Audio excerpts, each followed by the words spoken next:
have. Oh, sorry, go ahead. I have a particular way of doing recaps that I would like to introduce here. Yeah, I sure. don't know if you guys do it.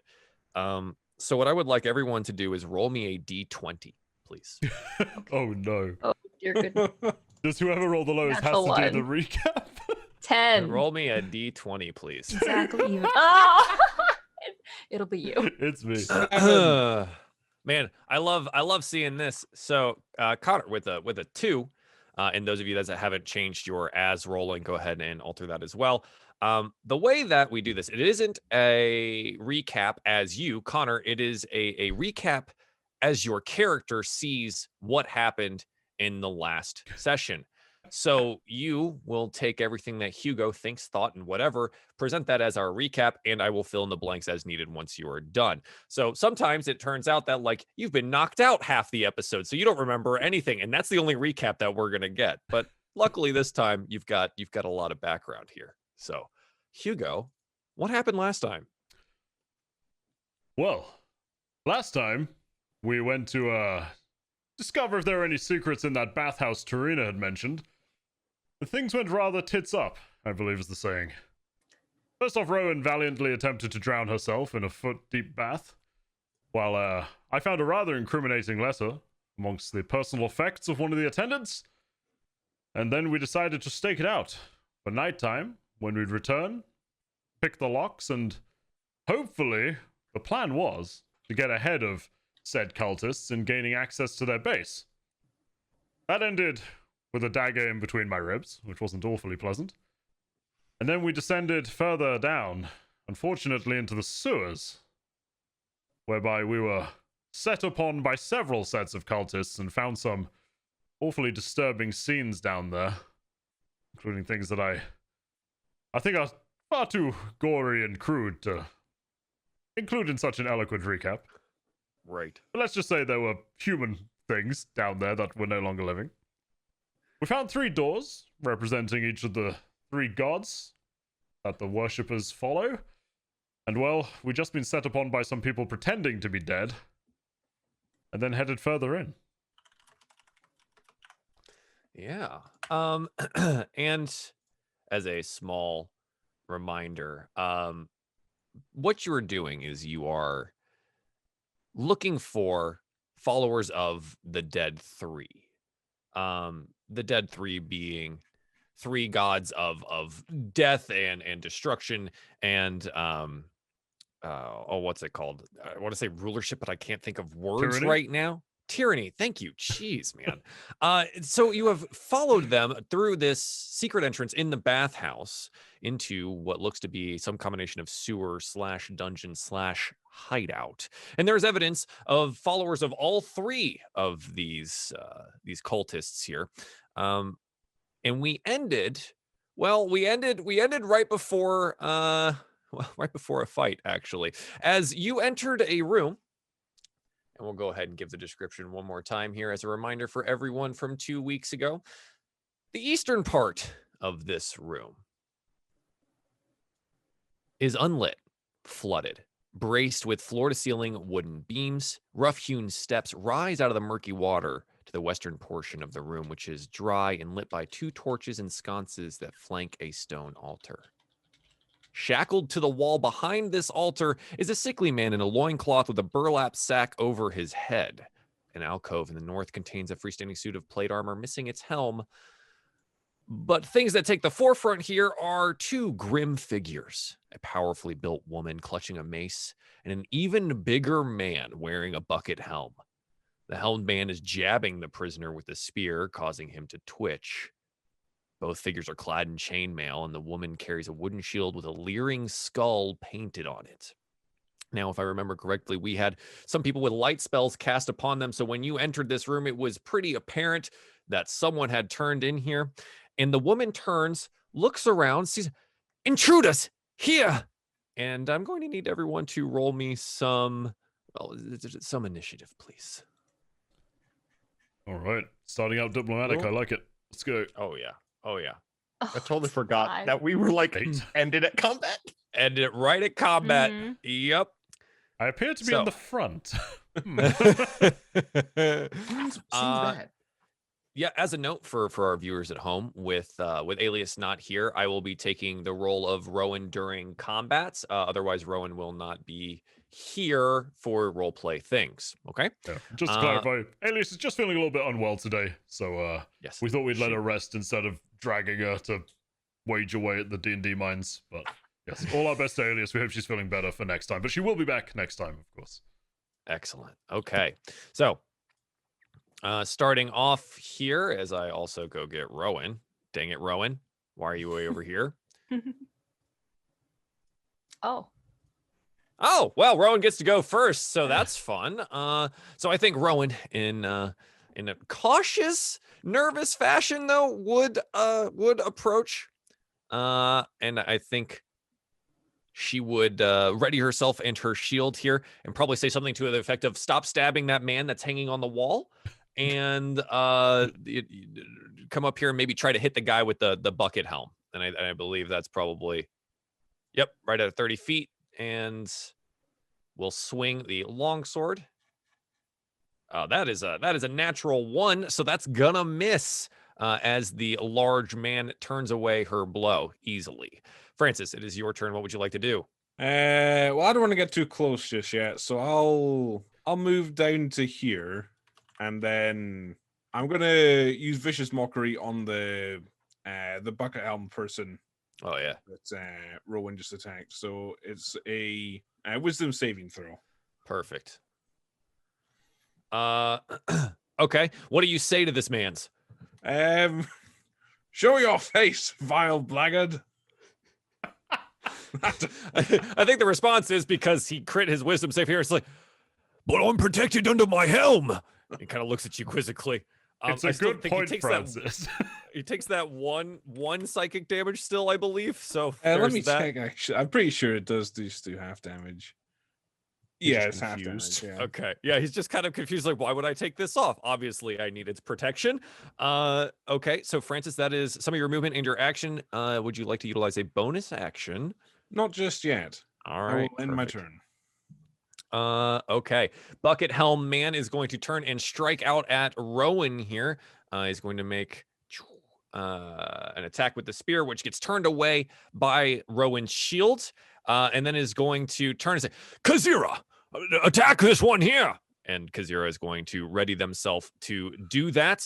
They have used an ability called Voice of Command, and they're going to use their reaction here. The one to the south, the woman with the leering skull shield, will attack with her mace against Rowan. But Rowan has a lot of armor, and again turns that to the side while hiding behind their shield. Cyrus, what would you like to do?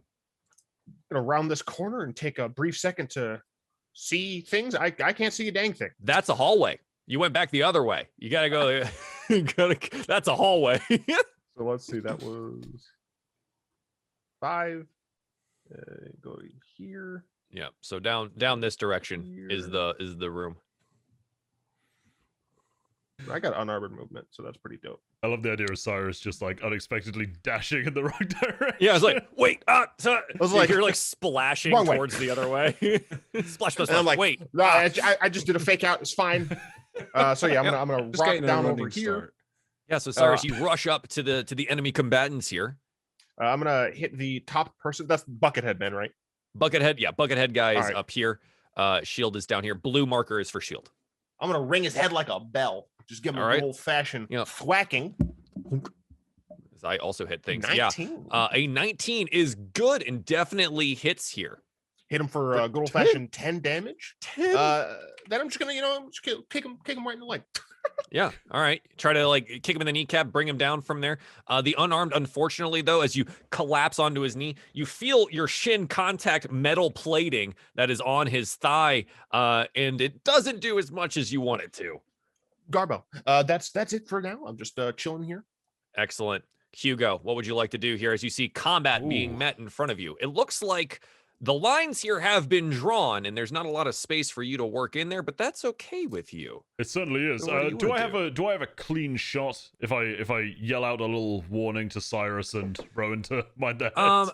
I think specifically for Cyrus, yes, because Cyrus is more Quite a mobile. slender Rowan dude, would yeah. have maybe some harder time moving. But again, they're not 5 feet by 5 feet wide. So yeah, you could probably True. pick your shot here. All right, I'll just dip to the other side of this pillar, I think, and I'll fire a shot off at the one in the bucket helmet. Why not?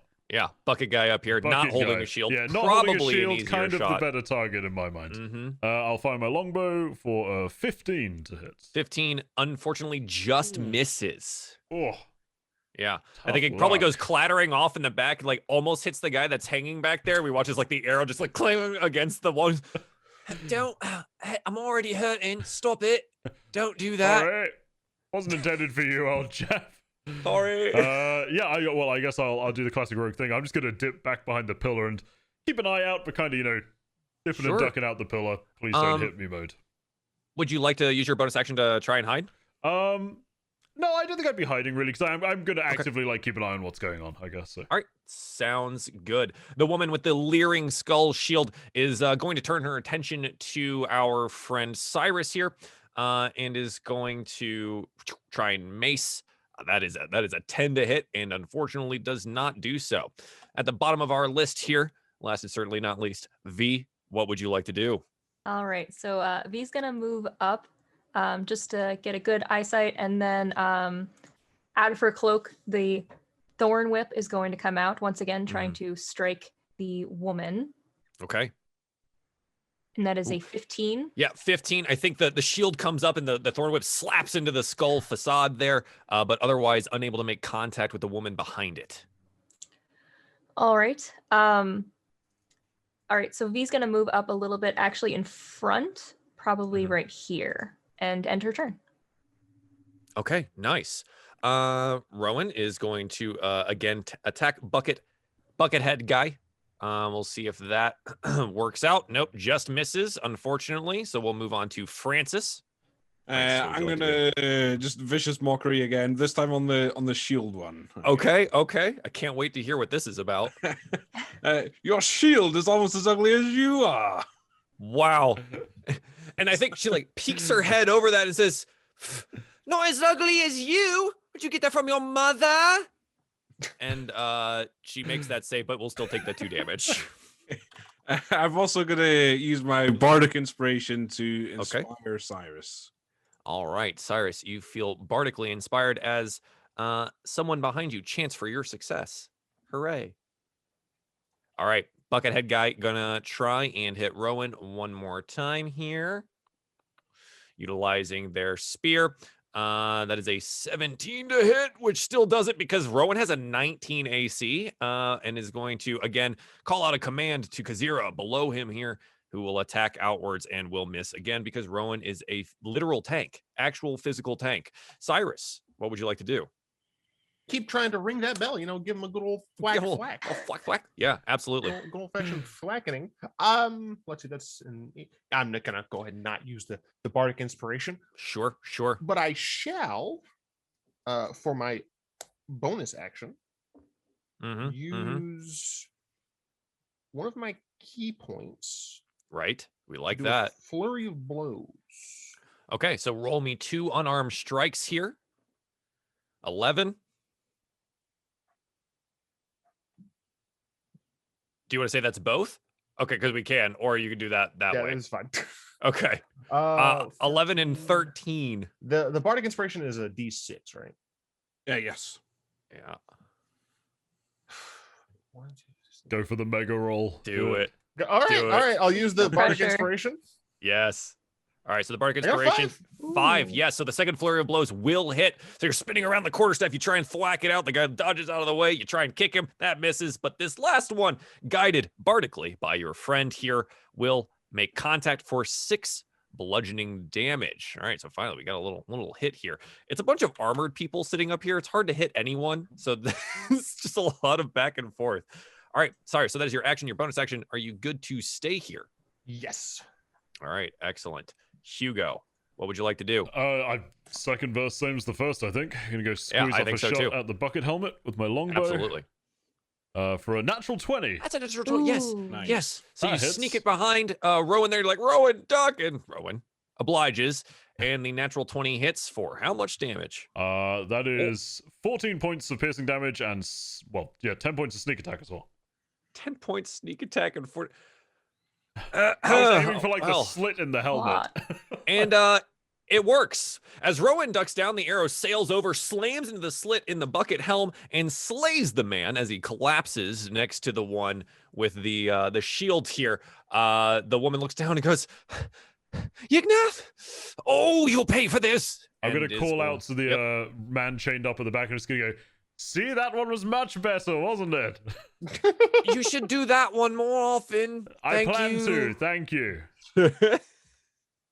All right, Hugo, anything else? No, that's the end of my turn. All right. The woman here, Kazira, is going to lash out at Cyrus once again with the mace. It is going to be a 14 hit, which will miss. So V, there is one target left on the field here. You watch as the woman kind of hunkers down behind the shield and is basically backing up herself into a corner, trying to defend from all sides. What do you want to do?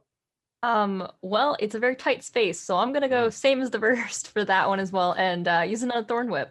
Yeah, let's do it. It is a 9. It is a 9. Yeah, unfortunately, still missing. Just slams into the shield again. It seems her turtle tactics are turning out well for her over there. V, anything else you would like to accomplish? That's all my turn. Alrighty. Rowan is going to do Rowan things and try and hit stuff with a sword. That is a natural 20 to hit stuff with a sword. So that's good. That'll deal 14 points of damage, which is a significant amount for this person. And all of a sudden, they're not looking so hot as the sword sinks deep over the top of the shield here. Francis, what would you like to do? This is going to be Vicious Mockery again. I will say, worshipping dark gods in a sewer. How droll. As you cast this again, you just hear beside you, Hugo turns, you go, you are utterly ridiculous, Francis. As if these words cause a heart attack within this person who seems to not know what they're doing with their life anymore. As droll as it is, they fall dead. Oh my god. Fall dead to your insults about their worship of their gods. And so they collapse on the ground. I can't believe that worked. I just turned to Hugo and just give him the biggest shit-eating grin. Say nothing. Yeah, I just give him a respectful nod at that, I think. Yeah. Because I always what sounds like her happened? like, clutch her heart and go, he's right. And then fall over. I think V would turn back and be like, what did you do? Just a spot of magic. Ah, magic. Well, that hardly seemed like a fair fight, but I mean, these guys were evil. So yeah, let's. Hey, you in the back there? Are you all right? Oh no, don't worry about me. I'm fine. Totally. All of these stab wounds here, missing my clothing, being very cold and damp, totally sits well with me. Just it's a take your brave time for sarcasm, I will say. That's how I've gotten by mostly. I'm Understand. gonna hit him with my alive. healing hands. Yeah. Okay. I'm gonna go ahead and just touch Is his he, chest. He only gets 2 health, I think. Is he like chained or like tied up, Yeah. or like could we Yeah, cut him so- down easily? Or You could he is chained to the wall. He's definitely like shackled there. There's a definite clear like lock that would utilize a key. You can attempt to open it if you would like Yeah, to, or could you I can just- investigate the bodies here if you think they might have a key of some sort. Otherwise, yeah, he's chained up on I the mean, I wall. guess first I would just try to pop the lock with my lock picks, really. Yeah, absolutely. Take a little bit of time here. Go ahead and roll me your thieves' tools. Dookie dookie. 16. Yeah, 16 is definitely plenty. And you watch as like kind of collapses down on you and says, oh, sorry, a little bit weak still. Just set me down in the corner, maybe. I'll be all right. Yeah, I'll just like prop him up against the altar, not on the altar, like against the altar. Yeah, I guess it's like, oh, glad you didn't put me on it. Might have thought that you wanted to, I don't know, did cross for a sacrifice me. moment, but not very well versed in human sacrifice. You'll be pleased to hear. Right. Good. Wonderful. These two though, right awful, downright terrible. Really just not fun. Not fun. So what led to you being down here? What? Are you important for some reason? Why did they kidnap Of you? course, I'm a noble. My family would pay generously a reward for my safe return to the estate in the upper city. For sure. Yes.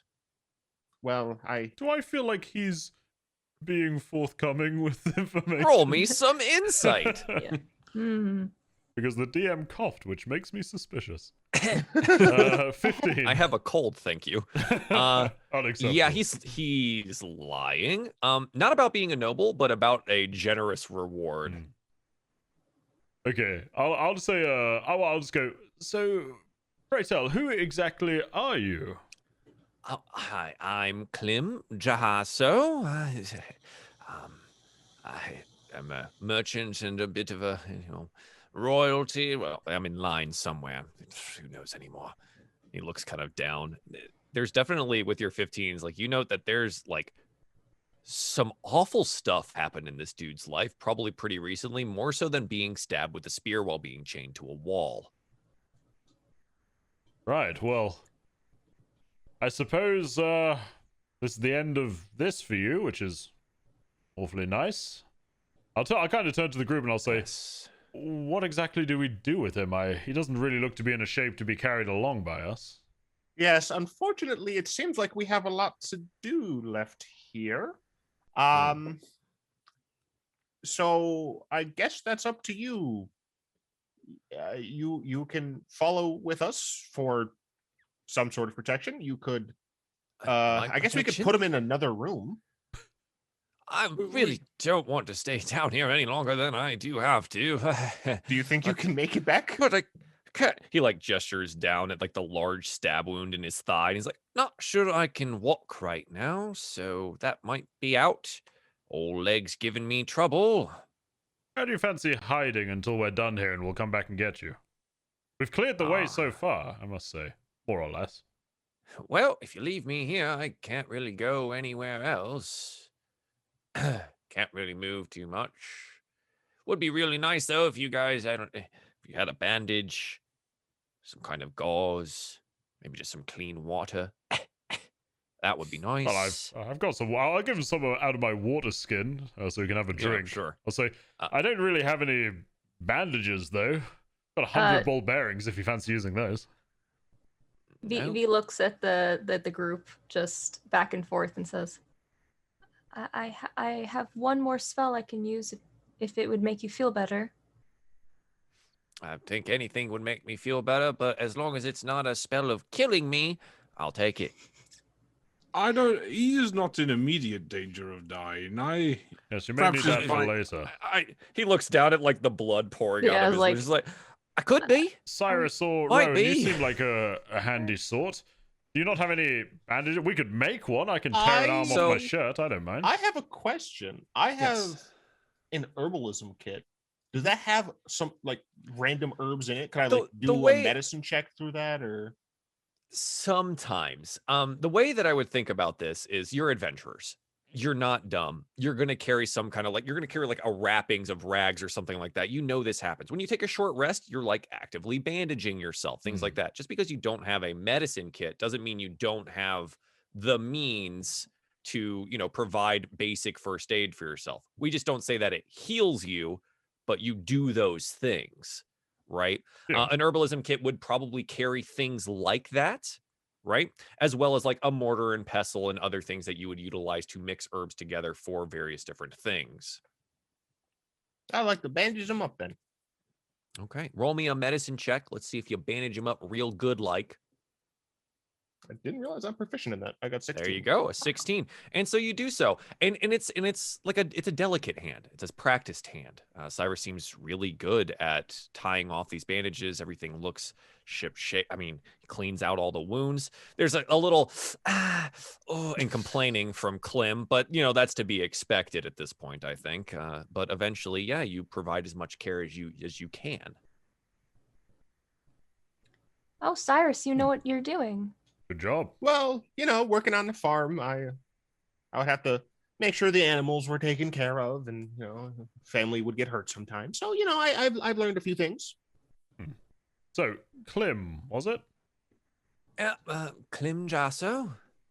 So, are you going to stay sort of, camped up here until we're done, and we'll come back and get you, or? You wouldn't happen to know what time it is, would you? No, quite frankly. It's middle of the night, I imagine. I might do with a bit of a rest before trying to move on. Yes. Would be nice to have some adventurers as bodyguards throughout the evening. Well, that might be so, but I don't know if we can risk waiting here, of all places. It's, I feel like there's probably more of the buggers further in, and we might want to push onwards and deal with them. It might be safer for you as well, but I don't know. What does the group think? I don't think we should wait around. I think we should press on. I think we could probably put him in a different room. I mean, it would be very dark in there, but he would be able to kind of just like lay down. I guess were there bodies in all of the rooms? I think there was one room that was full empty, right? So yeah, the one room that was empty is the octagonal one that had the doors Oh, on all the sides. So it was not necessarily a room, but that was the only one that wasn't either all water, right, flooded, or had either old or new dead bodies in it. I mean, essentially, Clem, those are kind of the options that we have available for you. No, it's fine. Just, I guess you won't take that generous reward for returning me back to my family. And I mean, we So will we'll- for sure. We'll come back and But- get you, obviously. Yeah. Just have to wait a little bit. As they were saying, and Clem, we are on our own job to check out this entire place, so we wouldn't want to put you in any further danger. wasn't rescuing me. That wasn't, that wasn't the primary. So I guess they weren't worried about. Yeah, I'll just hide here, cozy behind this disgustingly scary altar. Magnificent. And Clem, here you go. And I'm gonna flick out one of my many knives that I have, one of my daggers from sort of under, my waistcoat. I'll give it to him and I'll go, if they come back while we're gone, you can either have a bloody good go at them, or, to be blunt, you can avoid being captured again. So this might prove more useful than you imagined. And I'll give him a dagger. Bruh. I do want that Stick back, him with the though, pointy so end. try not to die. Oh, I understand the pointy end part. Yes, I get it. Well, good luck to you. I guess. Well, that's not very grateful, considering we just cut you down, but... I don't know where to put this. What do I do? Just kind of like mutters to himself and huddles in the corner. He's like, when he's complaining, I'll go, well, I can have it back if you want. no, I'll keep it. Yes, I thought that might be the case. We'll be back for you. Don't worry. I would like to just look around the room, though, if there is like what was actually down here. Sure. Because I kind of noticed there's a little bit of staircase or something. Yeah, over so here. there's the staircases that you walked up here, and then there's one down below as Yeah. well. Did anyone want to take a look at the altar or the bodies at all? I would like this to is look at also the the Yeah, time I'd have a as root well. around the bodies. Yeah, sure. So go ahead and if you're doing, go ahead and roll me the body insight investigation, and then either a perception or investigation for the room itself. Yeah. So Cyrus is noting that there is a passageway down to the south. As a reminder, while we were proceeding through this dungeon, normally I'm just having you guys hop from room to room. We're not going to necessarily go through hallways and stuff like that. So I'll give you the descriptions as necessary for what comes up next. Looking at the bodies. Oh, yeah, I rolled a It's- 15. Mhm. Yes, Hugo, look at the bodies, and I'll take a look at the room. Sounds like a plan. With the 15 there, Hugo, you can tell that on the woman's belt, or excuse me, the bucket helm's belt, there is a key ring. It's got a set of keys on it. Looks like there seems to be either three on there. And otherwise, you see that they are wearing chainmail. They have rather nice weapons and armor, though, now stained with blood. But otherwise, that they don't really have anything useful thereof on them. Money-wise, we'll just go ahead and let's find out if they did have any money on them. Treasure. Yeah, you'll probably find about 10 gold pieces total between the two of them in various different coinages. So you could pick that up off of them I'll as look, well. Later on, but just so I don't forget, I will divvy out like 2 gold pieces for each of us. Okay, so we'll just add that. Okay. Looking around the room, other than half of it being flooded, there does seem to be a door on the eastern side, a passageway to the south that leads to another door, and the suit of armor to the north here up against the wall in this kind of this alcove. It looks to be welded together. It doesn't look like it's decorative as a piece. But the gauntlets look detachable, which is interesting. I would like to try to detach the gauntlets then. Yeah, in doing so, a 21 investigation absolutely gives you like, okay, look at it, I see a little mechanism. It's just a little clasp, and you unclasp the gauntlets, and you have these like big, heavy, like mitten-like plate gauntlets. Can I look them over and see if there's, are they just normal gauntlets or? Again, I'll just take your investigation as is. Okay. Yeah, they look pretty normal. There's nothing that there's no like runic markings or lights that come on at any given point. There's nothing that like exudes out of them. No heavenly music plays. No devilish music plays. None of that happens. It's just, it looks like these were detachable for some reason.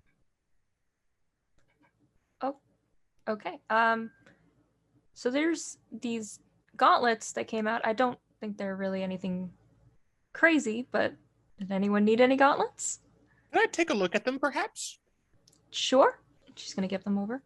Joel, while this is going on, I would pop off that set of keys that the guard have, and I just pocket that as well. Yep. Just put it on your belt. I'll go ahead and put one gauntlet on my fist. Now, I have a strength of 9. Yes. Are these? Do my hands like drop like stones? Roll me an athletics check. Oh gosh. 9. When you put on the gauntlet, you feel it's heavy in your arms, and then your arm moves involuntarily towards your face. It slams into your face, and you've punched yourself for 5 damage. Cyrus, what are you doing? I'm going to attempt to rip these gauntlets off. Roll me an athletics check. Oh fudge! A 9. 9. As you try to get the gauntlet off with your other hand, it comes flying up again, and you dodge out of the way as it whizzes past your head. Is it obvious that this is quite involuntary? Cyrus, what do you say? Seems involuntary. I for one would rush forward and try to help him with wrestling the gauntlets off. Okay, yeah, so this time one of you roll me an athletics check with advantage. Probably not me. Who's a strong boy? Because it's not your rogue, I'll tell you that. Rowan rushes up and attempts to help with advantage. A 25, and rips the gauntlet off and throws it into the water over down the steps, and it splashes in there and lies still underneath the flooded corridor. What on earth was that? I don't think those gauntlets liked me. Was it a living thing? How did I didn't hear anything. It just hit me in the face. Should we give them to Clem? I think we should just keep them in the water and let them rest. We are not giving those to Clem. I saw that. I say we keep them in the water and let it rust. I think you might be right, but they didn't start punching you until you put them on. They may be of worth or interest, perhaps, to somebody studying the arcane. Well, you can hold them if you want. I'm not putting them anywhere near me. Pugilist trainers, it's good endurance. They could have value. I thought maybe I'd be able to punch better, but no, I just punched me in the face. In fact, I think I hurt myself more than I typically hurt others because you hit yourself before. For what? You did. Yeah. V's gonna go over and she's going to actually pick up the gauntlets once more. Interesting things. Maybe I can take her with these and figure out how they work. I'm going to keep them put them in You my work with evil. Sounds like a marvelous idea. Just Sure. don't go putting them on, perhaps. Yes. Yeah, you pick them up, put them in your bag. They don't move. They don't make any movements against you. They just lie dormant. Where did you find those things? I was looting these two, whatever you'd call them, cultists. Oh, they were on the suit of armor over here. And she's gonna go back over to the suit of armor and just like look Yeah, in just point at it. a little bit more detail. Yeah, sure. I mean, looking back at it, it's clear that the suit itself, the helmet, you note that it's like a bucket helm, right? Very similar to what you've been seeing recently with all of the Bane cultists and iconography down here. Large suit of armor. The gauntlets now missing. It seems to have been welded together. More than likely, this is just more of that like Bane iconography type thing. Just happened to have, well, a little bit of something down at the hands. Seeing as the gauntlets did that, I wonder what happens if you wear the whole bloody thing. I don't think it would probably be a good idea. Probably not a good idea to find out, no. Well, so I did find there's this passageway to the south. It might lead to more, but we do have lots of other rooms back to explore as well. What do you think we should do next, Hugo? I say we press on. Don't have many other choices. To go Sure. backwards would be to leave our dear friend Klim. So we must push forwards. Any other objections, or?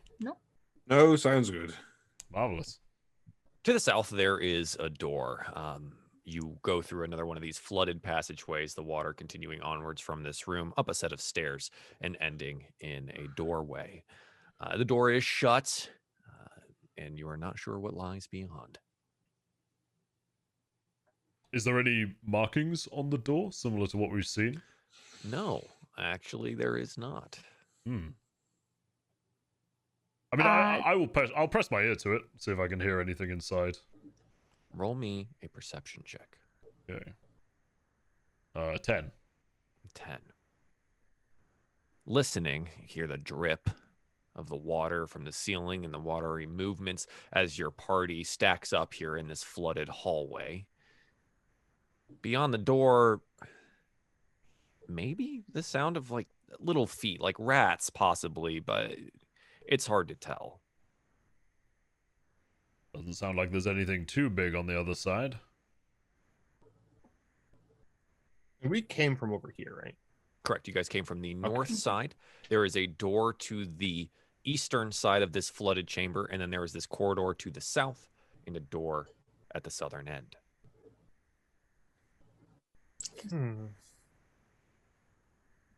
Well, should we just go through, or? Yeah, we Certainly should go seems through. like the plan. Who's going first? Rowan? Rowan? No objections? Good. Off you go. No objectives from Rowan. Dang it. Yeah, so Rowan will Thanks, cautiously Rowan. like look behind and then step through the door. And well, on the other side, there is a split here. But you do hear some noise to the west, and you see these undulating skeletal bodies on the left side. And Rowan cautiously approaches, like, I wonder what that is. And just at the edge of the light here from the light spell that was cast, you see a partially collapsed room with 3 wooden beams bracing the ceiling. Situated beneath the beams is a scorched wooden table and a human cadaver resting on it. A frighteningly thin woman in a black robe is studying the corpse, chanting something under her breath. Her face is largely hidden by a cowl, and around her feet creep this swarm of skeletal rats. As the light enters the room, she turns, and you see her like gaunt, deep-socketed eyes and deep cheekbones. And what are you doing here? We're passing through. We could ask you the same thing. It seems I'm going to create some more pets. Well, hang on. And I would like you guys to roll me some initiative. Roll Okay. initiative. Okay, Well, I didn't alright. like that. Thank she's you. not friendly. These cultists clearly don't worship the god of manners, do they? Jeez. Six, Yeah. Of course they don't worship manners. They're in a swamp. Ah ha ha! House joke. Yeah, so this woman Justin, I hate you so much.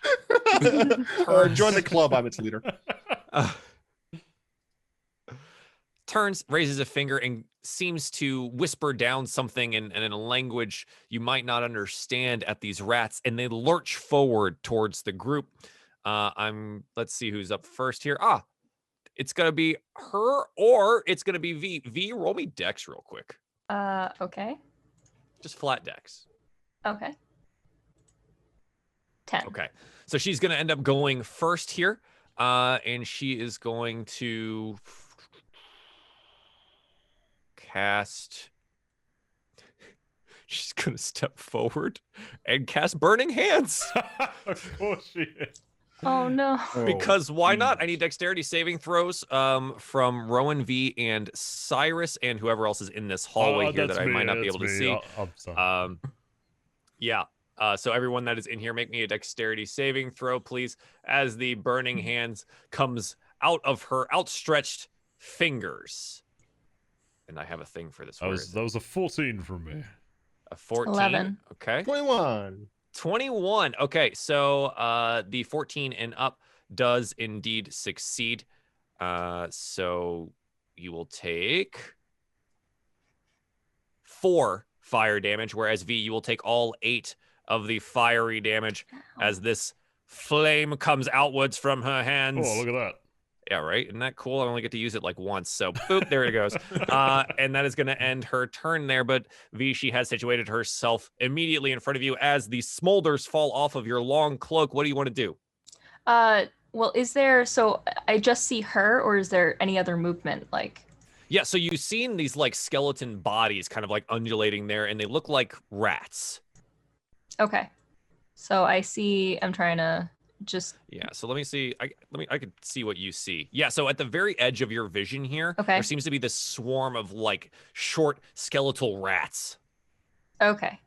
I would like to use one of my new spells. I would like to cast Magnify Gravity Yes. over that area. Yeah. Yes. I've been waiting Absolutely. for it. Got the Gravaga coming out. Okay. Yeah. All right. Okay, so they in this area, I believe it's like a 10-foot radius or something like that, right? Yes, it's a 10-foot radius. And so they're gonna make this con save here, and we'll see what ends up happening. While I make this save, what does this look like? So she's actually gonna, this time, instead of you've been seeing just one of her hands come out, she's gonna actually have both of them out, and then her hands are gonna start shaking, and you're gonna see just a circle of force, almost so you can actually see the air of it. It started, the air kind of start vibrating, and you can see like it almost making a small impression on the ground. There's like a lot of dust on the ground and stuff, and it's actually like just pushing the dust kind of like hard into the ground. Yep. And you watch as the skeletons and the woman here kind of get crushed inwards towards the central portion of this gravity well. And so they will take 12 force damage unless they make the save here. The DC is 13. Unfortunately, both of them do end up making the save. So they struggle against being pulled back into the gravity well that you've created, but they will take half the damage here as well as this crushing force is applied to them. Okay, V, anything else that you would like to do?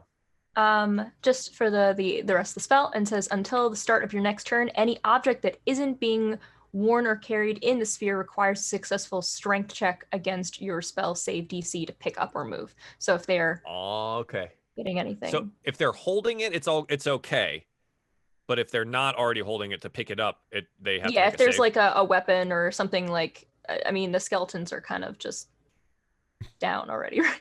I don't know. So, but what we watch like for the damage for the skeletal rat swarm is that like some of the skeleton rats get pulled into the gravity well, right, and then are crushed into this dust into the center area. Yeah. Yep. Like a mini. Absolutely. Very cool. Okay. And that'll be it for my turn. Okay. So swarms, they get to exist in other people's space. So this swarm is going to do its best to get over here and occupy the same space that Rowan is in. They will do so and will begin to start biting, gnawing, slashing at Rowan here.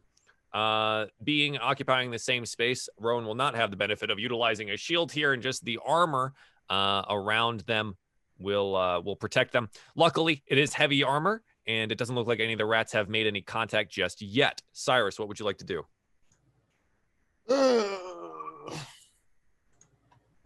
I would like. I'll move myself down just to make it less confusing. Okay. No, I mean I know where I am. I would like to chuck a dart at the lady. Chuck a dart at the lady. Yeah. Yeah, I'm gonna stay absolutely behind people. Yeah, you can definitely I'm not try feeling this. so hot. It's gonna be basically what I'm gonna say is that she's gonna have partial cover because there are 2 of your allies plus the skeletal swarm in the way. So she's gonna have a bit of a partial cover here. But you can definitely throw the dart. Yeah, I'm fine with that. Okay. I got a 9. That is a 9. That is a 9. I think you're probably trying not to hit your friends. You thrust the dart outwards, trying not to hit it, but it clings against the wall and does not find its target. I am then gonna move right there. Absolutely. Okay. Hugo, you got burned. What do you want to do? I'm kind of forced into the same awkward position as Cyrus, really. I'm gonna again. I'll take the shot, fully acknowledging that it's a difficult one. But Okay. take a shot with my bow for a 25. 25 and 26. Yeah. Okay. Good rolls there. The 25 definitely hits. You're able to weave your arrow past your friends here to initiate some damage. So go ahead and roll that for me. That is 6 points of piercing and 2 points of sneak. So 8 total damage there. A good solid hit. As the arrow contacts like this long black robe that this woman is wearing, you see it hit and you're pretty sure it made contact with their body, but it's kind of hard to tell. And then I will actually, just to kind of rotate out and give him space, I'll actually just kind of slip past Francis, like up to there. Okay, sure. Yeah, so they can switch in. Yeah. All right. Francis, what would you like to do? Well, rather than take Hugo's spot, I just want to essentially like poke my head around the corner and cast Vicious Mockery. Are you going to go right back to that spot as well? Yes. Okay. Basically, what we would say is that you step out, you cast Vicious Mockery, and then you step back that one spot. You got plenty of movement to do that. Okay. So go ahead and cast Vicious Mockery for me, please.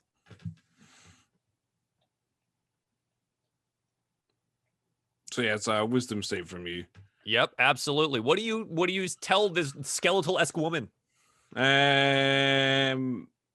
Skeletal rats. Could you think of nothing scarier? I think she just doesn't hear you because she makes this save and makes no response to what you're saying. This one does not have a heart attack and die immediately, unfortunately for you. Oh dear. I'll go back. I'm done. Okay, yep, you're done there. Oh, and you know who I forgot to add to the turn order because I'm not used to being Rowan.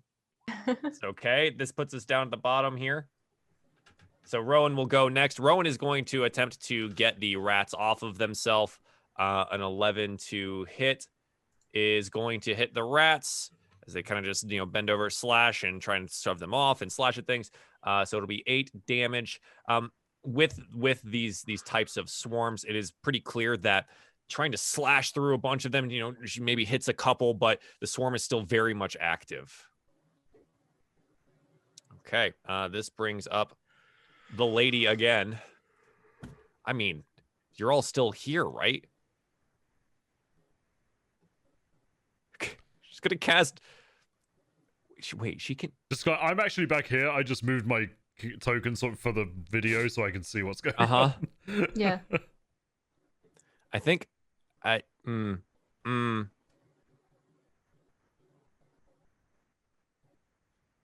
Fireball. So she's gonna cast Fireball. I'm back and here. she's gonna cast Fireball. Oh hell. At this central, location. We're This all is dead. gonna hit like everything, including her. Is that a ranged spell attack? It is not a ranged No, it's spell a attack. point. Crap. It is a ranged spell that has a dexterity Yeah, I saving was throw. At a much checking. higher level than we are. I'm sure this will be Back for a fine. world. Yeah. Famously. Yeah. Famous last words of Fireball as it explodes outwards in the area, Oh. hitting everything here. I need dexterity saving throws, please. I'm very down. 7. A 10. Sorry, I'm just 23. throwing a quick prayer up Oh, before I click it. Forgot to do the save. Oh, well. That is an 8 from me. Superb. I have a +4. Good. You know what I love about this? This is the best part about this, and I'm gonna go ahead and roll this as well for Rowan. Fails. Cyrus, you are the only one that saves. I'm still down. I'm certain of it. You potentially. Everyone in this room dies. Yep. Everyone in this room goes I told down. Alias that we were not going to kill her. I told her specifically. And do you know who's okay? Fucking Klim. That's who's fine. He's bone, dude. He's gonna die too. My dying breath, I'm gonna be like, there's this guy over there, right? No. No, that's not okay. Hey Joel, Everyone- you wanna know something fun? Yeah, what's up? All of our characters died in the other campaign too. We died. On Saturday, everyone died. So everything goes dark No. and quiet No. as a fireball erupts in No. this cold, dark, and wet place. Justin, stop laughing. It's not funny. It's a bit, I mean, I'm mostly laughing at Justin, but oh my lord. It hurts. It hurts so bad. Joel, I want to know how much damage was it? No, no, no, no, no, no, no. 32. Oh jeez. Yeah, Shrek. Oh goodness me, that was funny. An indeterminable amount of time passes. It's impossible to say because you are probably dead. I need Constitution saving throws from everyone. It's a 9. +5, it's a 9. 18. Oh, Francis, high Unnatural five. 20. Unnatural Nice. 20s all round. Nice.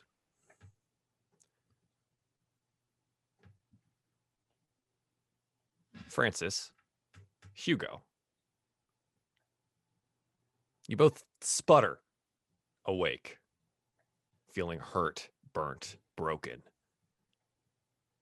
And the weirdly mostly naked form of Klim standing over you, bandages in hand.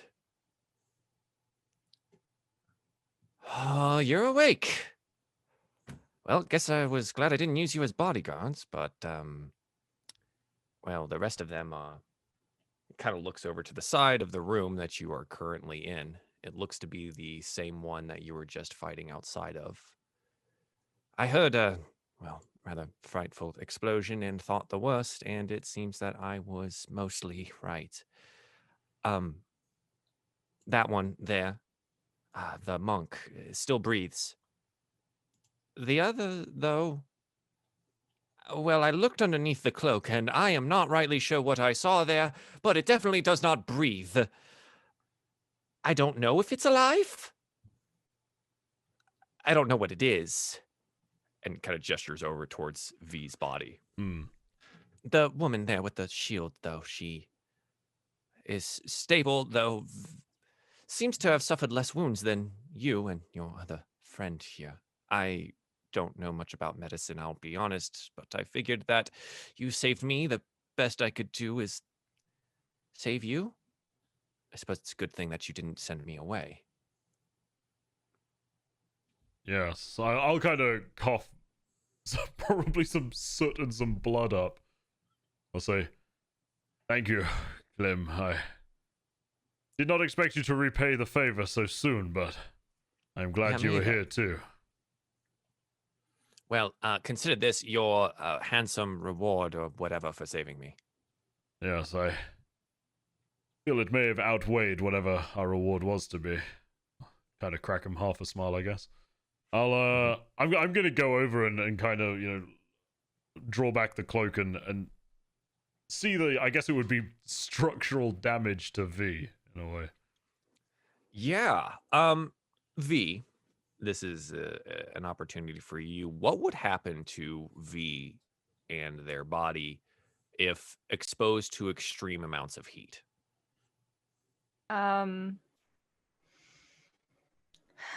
The metal would probably bubble up in certain spots. I would say if it gets too hot, it probably has she has like a coating on her that her father had designed. So you could see probably there's in all of the blue etchings, all of the like golden work. That's probably like you could see probably fire marks or like scorch black marks like around surrounding all of the bright blue. Somehow the blue is actually still shining and it's pretty clear, but you can see like the rest of her body probably has like twinges. There's some like weird metallic bubbles that are like over various parts where it like directly hit her, probably in the back of her since she was looking forward. And she's probably the tips of her ears have been very like tinged and they're almost like melted down, almost looking like humans' ears instead of an elf's. Yeah. She looks pretty damaged here. Again, like Clem said, it's hard to say if they're living. She doesn't breathe. She doesn't seem to be responding. I'll say to Francis, I'm not sure what's happened to her. I must admit I'm not sure if she breathed in the first place.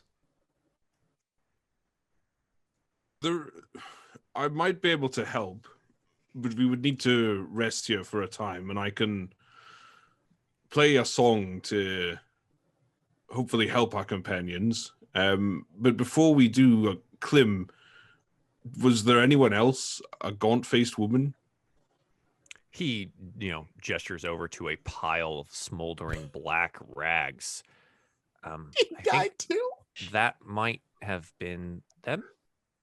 Didn't really check. Francis, do you think we can... melty. Do you think we can kill them here, or do we have to get them somewhere safer? Well, there's nothing stopping us from sitting here for an hour or so. True.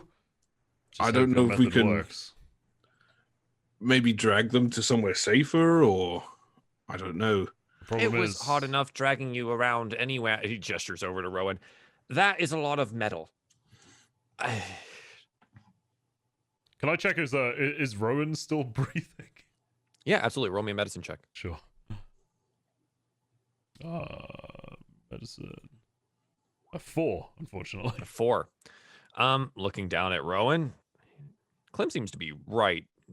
Seems like either the other bodies being in the way or Rowan's just hardy constitution protected her more than anyone else here. Does seem to be breathing and conscious, or not conscious, unconscious, but it's hard to tell how long she would stay out or what her real condition is. My only concern, Francis, is if your healing comes by song, that may attract attention, but it seems as though we have no other choice. By the way, Joe, I assume I'm on 1 HP, by the way. Yes, so both Hugo and Francis here with the 20s on the con save have recovered 1 HP. It looks like Clem was able to bind your wounds in such a way that you were able to become conscious, whereas the remainder of your party still seems to be, unconscious now. Also, I'll say to Francis, my dear friend, I fear I am at death's door somewhat, so I do not see what harm guarding the doorway itself will bring, other than what we are already in. Do what you must. I'll stand watch, and hopefully we'll get it done.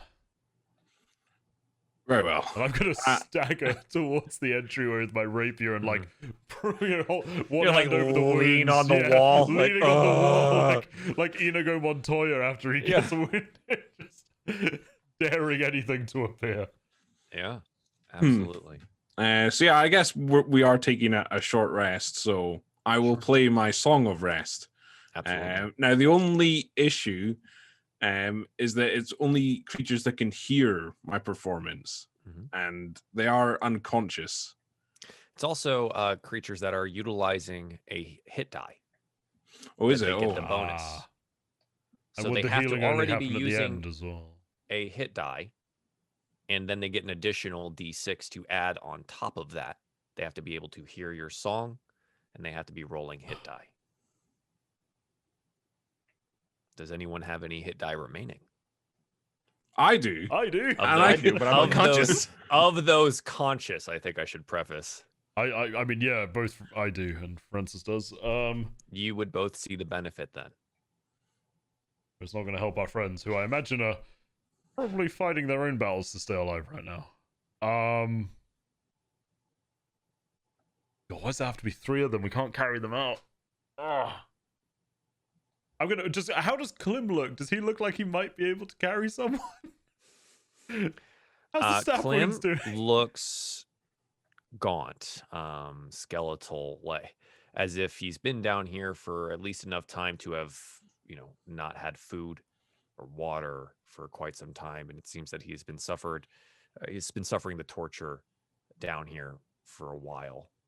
Out of desperation, I will rummage both in the disintegrated pile of the necromancery woman and in the cadaver she had in front of her, the young lady who's dead. Just desperation, seeking any obvious looking healing around. supplies, something like that. Absolutely. Poking through what remains of the burned out black cloak, you find mostly bones, the charred flesh of the woman, but something that remains unmarred. There's a black book resting in the robes. I'll flick it open and have a look. It's a black leather cover. It sports a tiny little skull-shaped locking mechanism. Further investigation of the body notes that where this woman had hair, she was hiding a key. Most of that had been burned off in the explosion. Would you like to utilize the key? Well, before I do, I'll show Francis both the book and the key and say, "What do you say, old chap?" Are you sure you should open it? She's clearly studies dark magic, and we've already been attacked by gauntlets. Francis, I am incredibly eager to hear any alternatives. I suppose. I'm just worried in case the book flies into your face and kills you. Well, then at least you'll have a good story to tell of my death, won't you? I'm gonna pop the key in the keyhole. Maybe take a few paces away from the unconscious. Walking back to the hallway again. Like, well, here goes nothing. And put the key in the lock. Unlock it, and open the book. A wisp of black smoke rises from the pages, and it coalesces into a skull.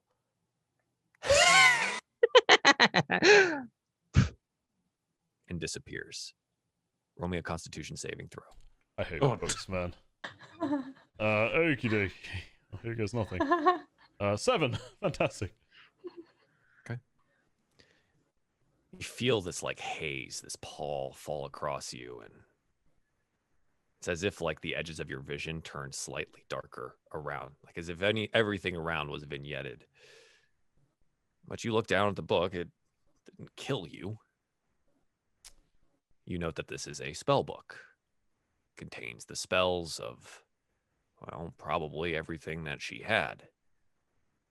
Delving deeper in, though, you do find a spell scroll. No, it's for animate dead.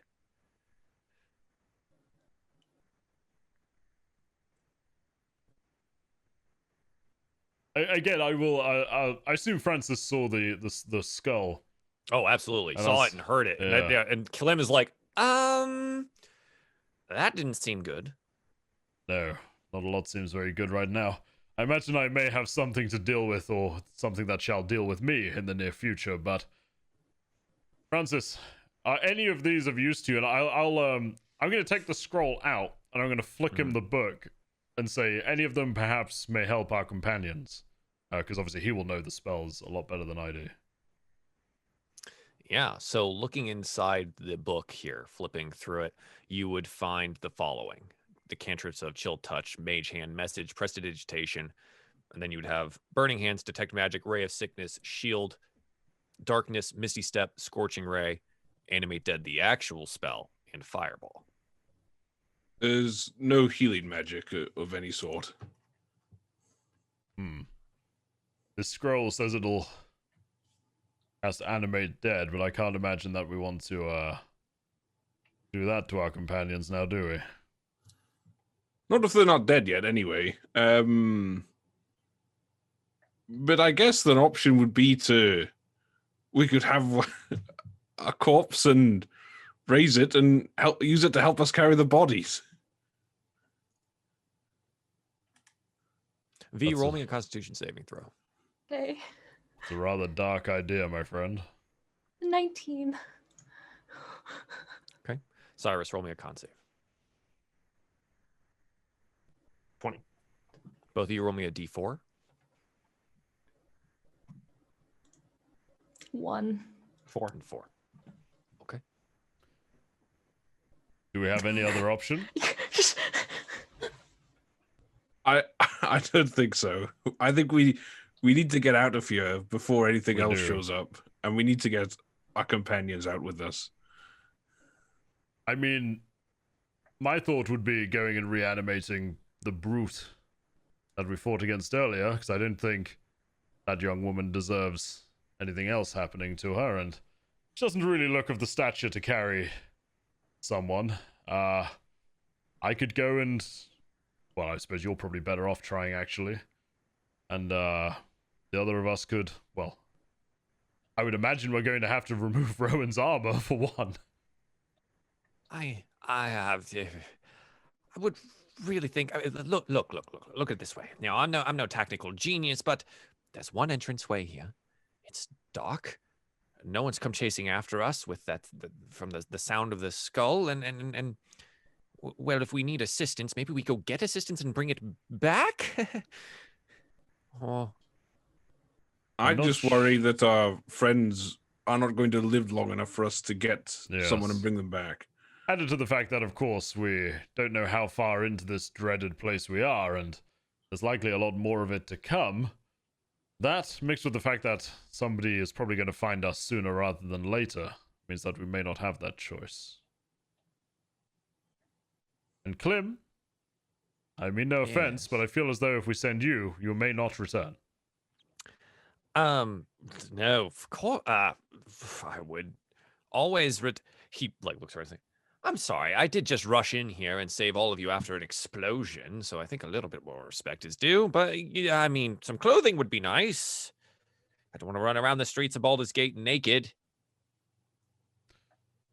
True. Well, I'm afraid I don't really have much to offer you in that regard, but we did take out your captors earlier. Perhaps they have something that you could put on. It's all covered in blood. You will also look like an evil cultist running around the streets of Baldur's Gate, so yeah, that's roundabouts. Not favorable either. Oh. Francis, what do you think? I don't know. Must we really use this foul magic to carry our companions out of here? I don't see another option.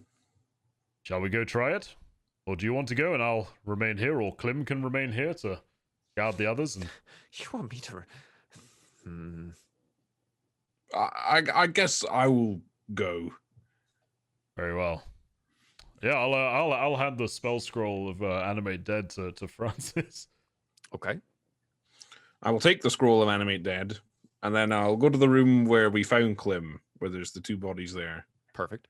And I guess of the two bodies, whichever one looks the stronger, I shall cast Animate Dead on. The larger man, probably. rather big. You cast Animate Dead on it, and you watch as the corpse kind of shakes to life. The bucket helm with the arrow sticking out the slit in the center lolls to the side, and it stands waiting. I will just mentally command it to follow me and return to Hugo and Klim. Yeah, you do so, and this zombie, I suppose, follows. Good lord. Well, I'm gonna step forward and pull my arrow out of the helmet slit. Sorry about that, chap, but might be a bit of a giveaway if anybody does see. Hopefully the zombie doesn't hit me. There is no response. There's no nothing. Well, I suppose we better deal with this. Do you think it can carry... Well, actually, something does come to mind. How much does V weigh? She's made of metal. I don't know. I will mentally command the zombie to try and pick up V. V, I assume you're made of some kind of a lightweight polymer of magical kinds, or are you like, physically solid, like steel, iron? I hate to say this, but I'm pretty heavy. I'm pretty solid. Is what I put myself. So zombies aren't very strong because they don't really have functioning muscles. They are only functioning as much as the magic allows them to. It bends over and attempts to pick up V's body and hinges over at the waist. It's very poor form. Tries to pick up with its zombie arms. It just gets stuck. Can I try to help it? If we can like load her onto its back, maybe it can make it far enough. Okay. With your help, you're able to get the zombie upright enough to where it's kind of like sort of over its shoulder. Where he is kind of slung over. It doesn't look like the most stable carry, but V is there. Okay. Before it crumbles, we should grab the other two. Yeah, let's beat it out of here. Francis, I'm afraid I've been awfully neglecting my time at the gym in favor of wine and not the gym. So I suggest that I carry Cyrus. He's quite a slender chap. I can probably do okay with that. For Rowan, perhaps you and Klim could manage between you. Let's try. I would snap at Klim and go, stop complaining and just do it. All right. Oh, this is not going to go well. All right, roll me athletics here, Francis. Okay. A 3. It seems that Rowan, with all of her armor and things on and all of her gear, it is entirely too heavy for you to carry. All right, I will try taking the armor off, and then picking her up. Yeah, so like just leaving like this padded gambeson and stuff on. Yeah. Removing all the chainmail, likely leaving the shield and sword and things like that on the ground. Her adventuring pack. I would assume at this point, if you guys are carrying them, they don't have their adventuring packs on them. That's another 60 pounds worth of stuff that you just don't want to deal with. I'd have thrown all that shit away, honestly, when he was reanimating them. Okay. So yeah. All right. So this time, Francis, let's see what happens. Go ahead and roll me at advantage this athletics due to remove. Yeah. So between 14. The two of you, you are able to kind of like situate Rowan in a way that, she is carryable. If you guys are ready, Yep. I think we'll go ahead and I think we're good. We find ourselves, at night, escaping the deep confines of that underground cistern under the bathhouse. Baldur's Gate is quiet, though there is always that oppressive air of danger here in this city. You have a reanimated corpse carrying one of your friends, a mostly naked gentleman that you rescued, helping carry another one of your friends, and hopefully the semblance of a plan. Who would like to let me know what that plan is?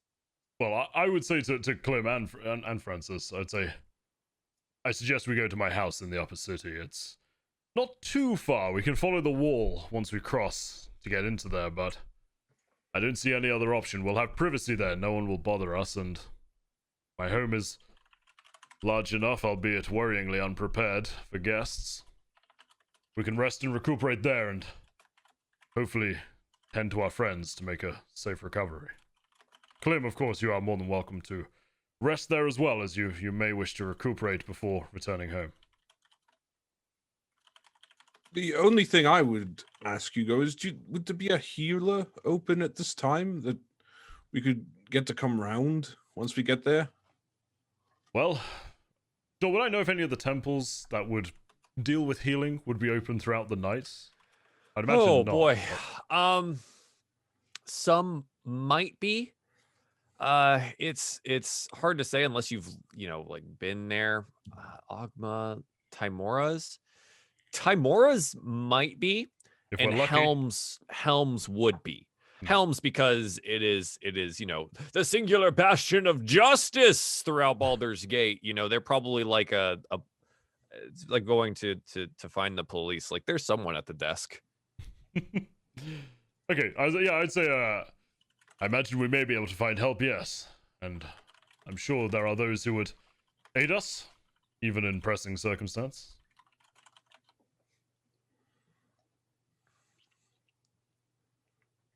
I think with that, we're probably just gonna try and get to Hugo's in one piece.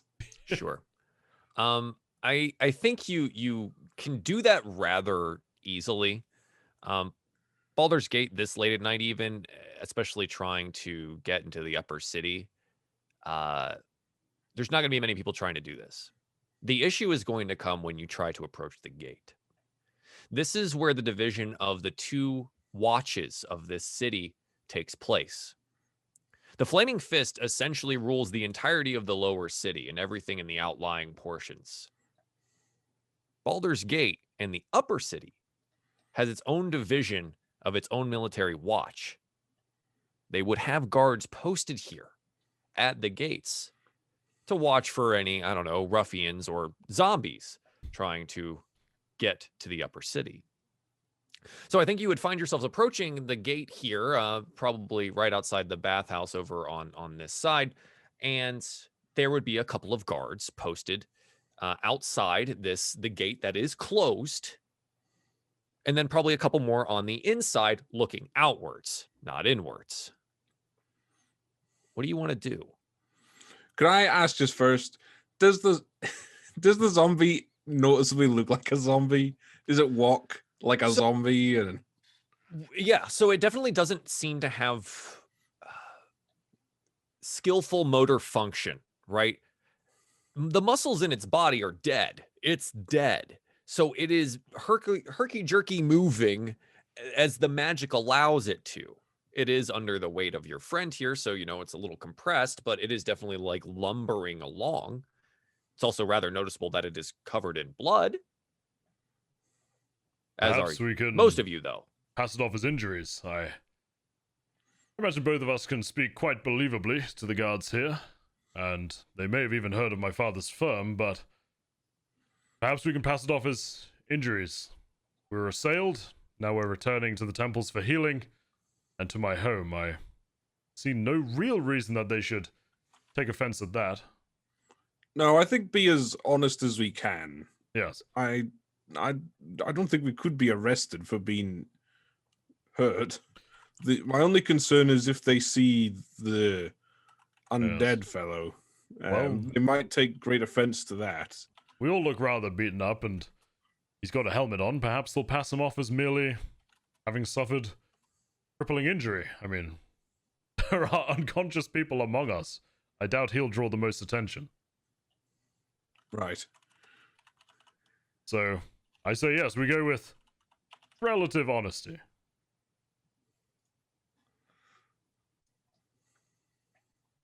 Okay.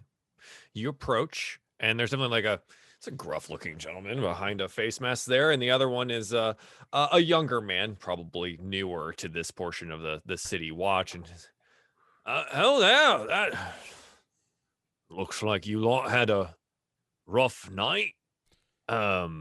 Sorry, upper city's closed for the evening. You see, we're on somewhat of legal business. We were assisting, of course, not as fine as you fellows, but we were assisting the Flaming Fist. I'm Hugo Fitzwilliam of Fitzwilliam Law in the upper city. I know we're returning somewhat late, but yes, it's most unfortunate, but we do need to get back to my home to recuperate and heal, as well as prepare for, of course, legal proceedings. Fitzwilliam Law. That's the one. I helped my mother out a couple of years back. Well, we try. She got to keep her house. That is you. You have any proof? I'd like to thank you in some small way if I can let you through, and maybe we keep this off the books. And he looks over to the younger guy there and is like, hey, yeah, don't have to tell me twice. Well, of course. What did you have in mind for proof? I mean, you could always just spin by the office. Perhaps in the next couple of days we can. I'd be more than happy to repay you for being so helpful here.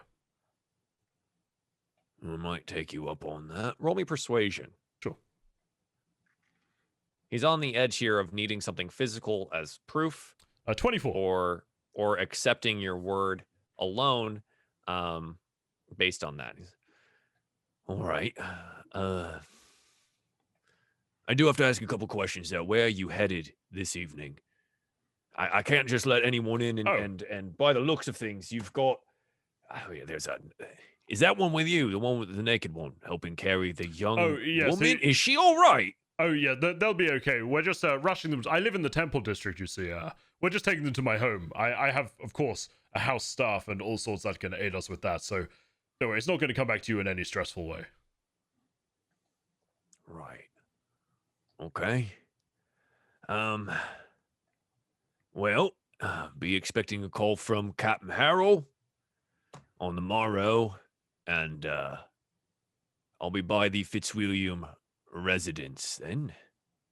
Just to make sure everything's all right. I do want to thank you, but there's a lot of things to ignore here. Oh, I truly appreciate it. Truly, I do. You're doing a stellar job of. Well, I'm very glad that we can help your mother, and you're being most helpful to me as well. He turns around, side door, open it up for him. Yeah, bucket helm got you're a little big. You might need to duck your head some. And as you guys go through the side door, yeah, you do, because right before it does, it like narrowly misses the top of the door in that area. And you move inside to the upper city. The rest of the guards here definitely give you looks. It looks like they are deferred to the captain here, but it's hard to tell whether or not they're going to keep quiet. Just as we're walking, but once we get out of earshot of the guards, I'll say to Hugo, what are we going to do with the zombie? Well, I imagine to be truthful, Francis, I don't fully understand how exactly it's working, but I would imagine were you to stop, it may simply resume being deceased. Is that the case? Do you know? I would think so. I think it will just drop down. Well, then we can simply say it's a fallen comrade to one of those at the temple, perhaps. Yes. So, to my home. Okay. To your home. Into the temple district of the upper city. It's an old sandstone house with neatly kept gardens, rose bushes, and old gnarled trees in the small patch of green outside the door. As Hugo opens the door, probably with some like large, ridiculous key, right? Oh, yeah. You got to pull it out of the pack. Mm-hmm. Inside the entrance hall, the house takes on a somewhat neglected air. Piles of paper are strewn across surfaces, mixed with empty wine bottles, half-filled pipes, and a strange abundance of common weaponry. Unstrung crossbows, grappling hooks, swaths of material litter old, well-worn couches. Classic paintings adorn each wall, some depicting strange mythical battles and events you most likely don't recognize. There's a strange mixture of cozy, chaotic, and confusing, and a far stretch from the regal townhouse, it would appear from the streets.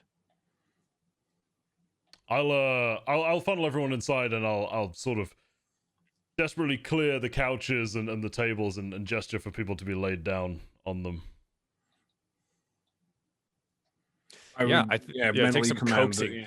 Take some coaxing from the zombie to like do that, and it doesn't go down easily. Luckily, though, V is unconscious and can't feel the smack as the back of her head hits the table. But otherwise, it's everyone gets situated, and the zombie just kind of stands there. Francis, I think it may be time to dispose of our newly acquainted friend. I don't mean you, Clem, just to be awfully clear. I do mean I would appreciate that.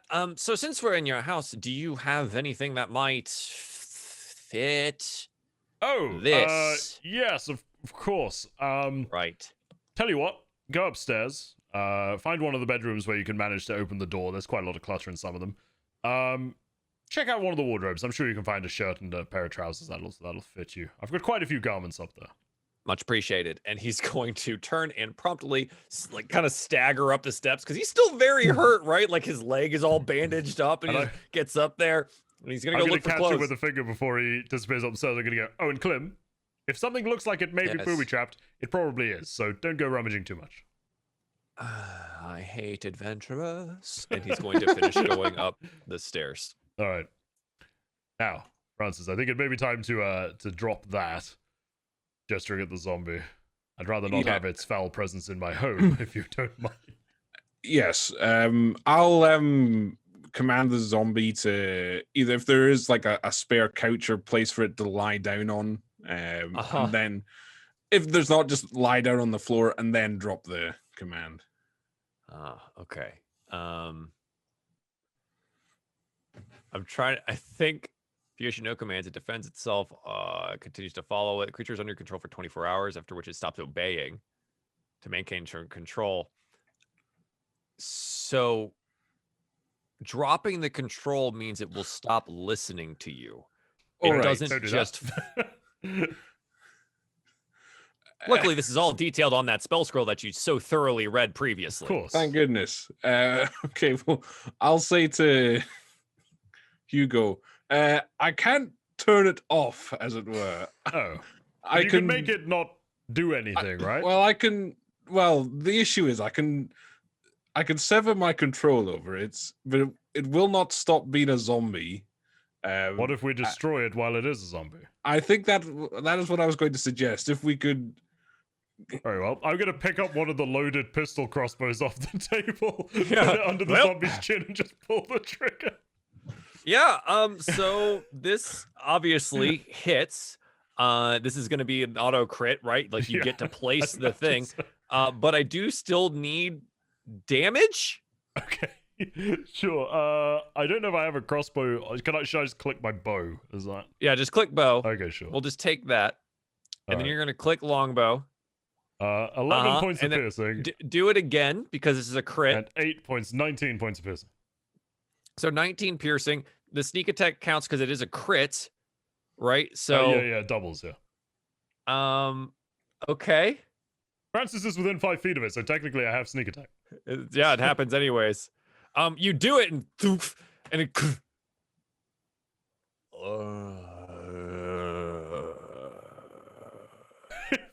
reanimate. So as I say it's reanimate, I'm just gonna grab one of the other ones and do it again. Sort of, boom. Yeah, roll it again. 2 more times. All right. So it is it's an automatic crit. I get. Let's just do the damage. So just roll the damage twice more. 9 and take the first 2. Yeah, there you go. So 19. So it's the same. It's another 28 points of damage. You just hear me murmur in between. What the hell is this thing? And so like you put it up against the temple this time, and you pull the trigger, and this time it slumps over onto the floor. There's like a crash because obviously it's still wearing this bucket helm, right? So just like dong as it hits the floor. I'm just gonna turn to friends. I go, if that gets up again, I'm going to be bloody cross because I don't have another crossbow on the table. I think I would make quite a good necromancer. Well, apparently you make them tough. Bloody hell. Right, so we do need to help our companions out. Now, I don't really feel as though we should leave somebody we don't know in Klim alone with our unconscious companions. So, Francis, I can tell you where the Temple of Helm is, and you could go to seek help if you'd like, and I can stay here. Yes, it's your house. It would feel wrong of me to Yes. to stay. It might be a little whilst bit you less go. suspicious if I'm here when you turn up as well. So, Yes. marvelous. The only thing I was wondering, will they be able to heal V? Should we even show them V? The wonderful thing about the Temple District, and Hugo, you would definitely know this, is the Temple of the High House of Wonders is here. It is a temple of Gond, which is full of tinkerers, inventors, and those that appreciate the finer points of machinery. Perhaps get one of those as well. Okay. A Gondar sorry, priest could be most helpful. what was that name? Sorry, I just want to write it It's down. the Hall of Yeah, Wonders. The High House of Wonders. It is the Temple of Gond. Okay. The Watchful Shield is Helm's Shrine in Baldur's Gate. So the difference being is the shrine is probably less populated than a full temple would be, but you might still be able to find someone that's there. Okay. Well, I'll say to Hugo, I'll be as quick as I can and return with the healers and the mechanic. Marvelous. As soon as he leaves, I'm going to start clearing away some of the slightly more incriminating elements that are strewn around my house. Yeah, if he's going to be bringing over priests, we should probably do something about this. Probably hide the abundance of weaponry and the everything else. Yeah. Okay. Right. So what's the plan, Francis? Where are you going? What are you doing? Well, I guess I'll go to the High House of Wonders first. Okay, yeah. So the High House of Wonders here is actually just south of the house here. So I'll go ahead and mark this bad boy. This is going to be the High House of Wonders right there. And you can definitely go there first. I think what you would notice is that it's dark. It's late. If someone's inside, well, you're probably going to have to go knock. I will do that. I will knock loud enough to hopefully wake someone up if they are asleep. Sure. You go up to the large temple built out of white marble, features a number of columns that make it stand out from the other Baldurian landscape here. And you approach its great bronze doors. They look as if they're floating above the ground. And they seem to be suspended by some kind of pulley system here. And you knock on it. And it rings like a bell, as if it was chiming the hour. And there's a pause. And eventually, the large bronze doors open, and a short, bald priest wearing simple robes opens, and he looks up at you. Yes, how may I help you? I apologize for the late hour. I'm in need of some immediate assistance. A person that I'm acquainted with, they are a mechanical person, and they have sustained quite serious injuries, and I need help in healing them, repairing them, however you would say it. A mechanical... So are they a construct? Or are they a being? Do they feel and think? They feel and think. They are sentient. But they're not... I mean, somebody built her. Her? Yes.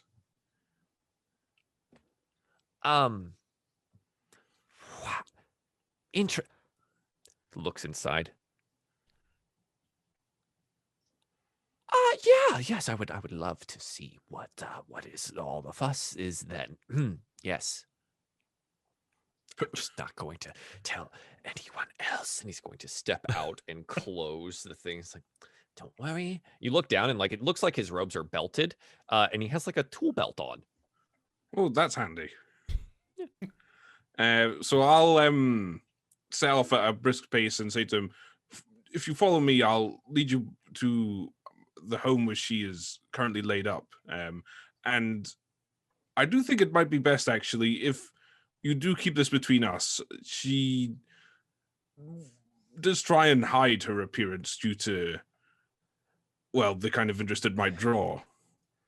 Right. Yeah. That would be understandable. This is.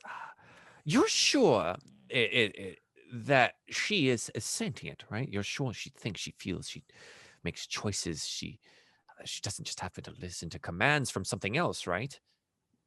Seems that way. Yes, she Incredible. decides what to do. Are you sure she just? Is there some form of magic that is powering her? Then is. I'm sorry. I don't. We don't have. Yeah, of course. Yes, of course. Sorry, I just. There's so many things that I. Yes. Where are we going? I will lead him back to Hugo's. Absolutely. Yeah, sure. So as you approach back, I think you would know that this is Sadama. He's a priest of the House of Gond, and I'll go ahead and spell that for you. He would let you know that it's not the highest ranking priest, which is why he has the night care of the House of Gond, but he likes it that way because it's quiet and there's not that many people, so it lets him tinker with things. And this is a most exciting experience. And he continues to ask questions the entirety of the time that you're doing this, that you're both like, I don't know the answers to this, but they all get increasingly more technical about like the gear functionality, how the internals work, et cetera, et cetera, et cetera. He seems very interested in all of this. Fair. I'm not really interested in his questions. Sure. So I'll just keep walking. Mm-hmm. Yeah. And so, okay. So you're going to go back to the house to understand that? Yeah, correctly? back to Hugo's first. Mm-hmm. He's like, oh, right. It's a nice house. Yeah. Please lead the way. And you walk inside. And so, Hugo, how much have you picked up? Mostly just the incriminating things. It's still not exactly the tidiest house in the world. But... What'd you do with the paintings? Oh, they're on the walls. Yeah, they're fine. Perfect. Lovely. I Wonderful. just like the art. It's fine. Don't think about it. Yep. We like the stock. Exactly. So you look up and so he, as soon as he gets in, Sadama looks up and says, oh, that's curious. Lead me to the patient, please. All right. It's this way, and I'll lead him to where we put Yeah. V. So in this room, the incriminating evidence, does that include Buckethead? No, he's on the floor with a couple of bolts in his head. I did hide the crossbows though, so it wasn't me, obviously. I think I have made a distinct mistake. I would like to leave now. I just pat him on the back and go, oh, don't worry, old chap. It was an expedition gone somewhat wrong. We're hoping that you and Francis is just off to find a healer for our I will just say I'll just give Hugo a wave and immediately set off to the other temple. I'd say he's off to find a healer for our not so wondrous companions, but you have nothing to fear, my friend. Could I get you a drink, some tea or wine, perhaps, or? Well, he may not need to leave. Though I may just be a tinkerer of sorts. I am blessed by our god, and I do possess some of the healing magics. Oh, well, that would be fantastic. And I'm going to gesture towards Buckethead on the floor, and I'm going to go, now, I know that's a bit of a reach, but, dear friend of ours, old Stephen, and we didn't really want to leave him in that awful place, so, we brought him along too. Don't worry about him so much, though. I realize he has been shot twice in the head by some sort of brute. So, focus on everyone else. And yes, if you can heal them, that would be absolutely marvelous. I'd be very, very eager to show my gratitude for that. Right, of course. So where is V situated? I did just laid on like a shaylong in the living room area. Is V? I mean, some of V's cloak would have been burned off. Did you leave the cloak on? Is the hood still pulled? All of that? Yeah, I would say so, for taking her through the city. Okay. Because the rest of these are easy fixes, but this one is probably going to take some time.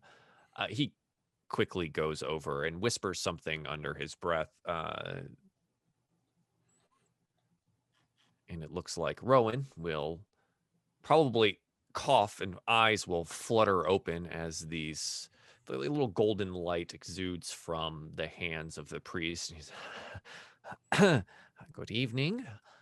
Your friends will attend to you now. And he's going to quickly turn away and is going to make his way over to Cyrus. Cyrus, we're going to have a little bit of a chat. Some saves were made, some die were rolled, and some time has passed. What we're going to get as the priest walks over is every step that he takes over to you is a flashback between the moments of the fireball happening and the intervening time where you are floating in this space. It is empty. It is dark. And it feels like an eternity passes where there is nothing, no sound, no taste, no sight, no smell of anything around you until a small pinprick of light far away from you brightens. And it blinks there, invitingly. What do you want to do? I immediately will myself towards the light as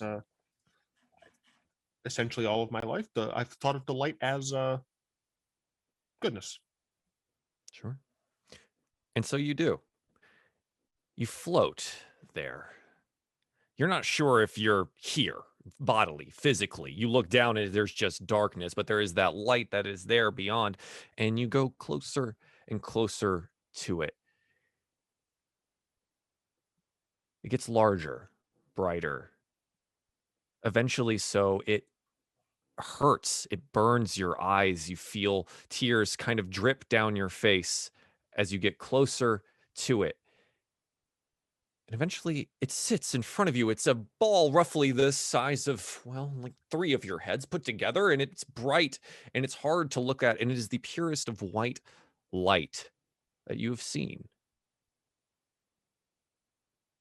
What else would you like to do? I would continue getting closer to it. Do you reach out to touch it? Yeah. Your hand reaches out to touch the surface of the light, and it passes through.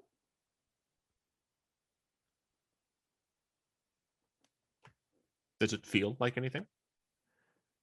The other side, you can actually feel. This side, you could not. It feels like wind. It's warm. I'm going in. Okay. You go through. And on the other side, you step out into a meadow. It's bright. It's warm. The sun shines down. And an old man stands underneath a large willow tree. He holds a staff, the top of it, of which looks like a small sun.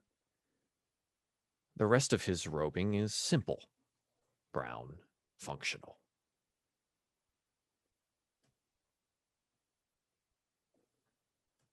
So, first thing, my real life favorite tree is a willow, so that's cool. Oh, nice. I would look around. I'm actually like standing on solid ground, and I can feel things. Correct? Yeah. You can feel the long grass under your hands as it reaches up to your thigh. You feel the wind, the breeze. You hear the sounds of birds.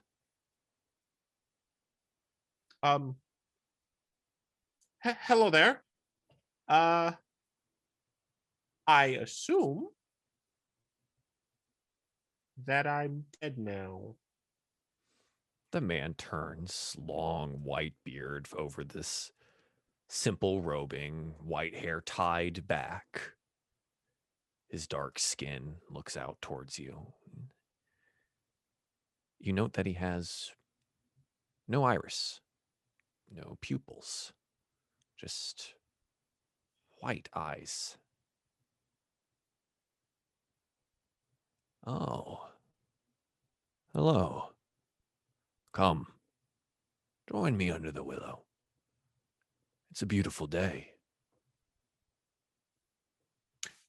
Do I see that there's a distinct sun in the sky, or is the sky just brightness?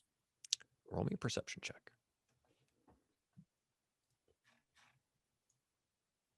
8. I think the reason for that is that there is no sun. It's in bright blue sky with clouds, but you cannot pinpoint where the light is coming from. I white eye robe. I will go take a seat by this gentleman. I guess in front of him. Yeah, he's like sitting against the tree now, as you note. And you approach and you sit down. It seems you've found yourself in a bit of a troubling situation. I've been watching you for a time.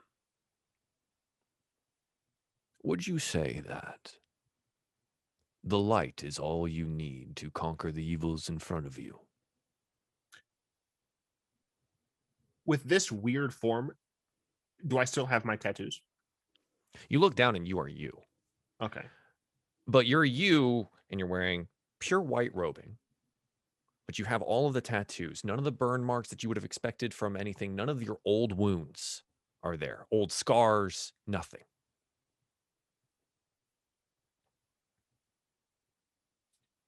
I'm attempting to put 2 and 2 together. I'm not very smart, but I'm relatively wise. Mhm. Are you why I was born with these? And I would like show all the tattoos and things, essentially the skin marks. Mm. Yes. Yes, I may have had a hand.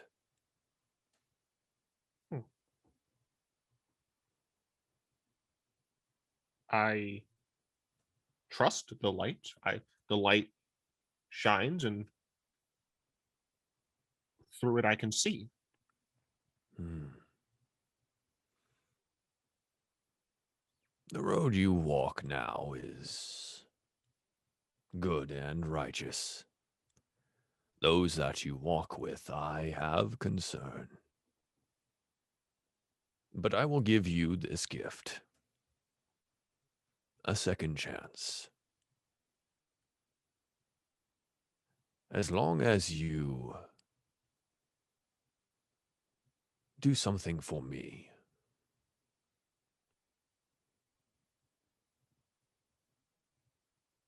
May I ask what that is? He raises an eyebrow and has a small smile. He says, "You will know in time. Unfortunately, it is the purview of gods to be mysterious and needy when it suits them. For now, the cult of those dead gods is a blight on the light, and they must be excised." You see I guess he would see a smile Mhm. across my face.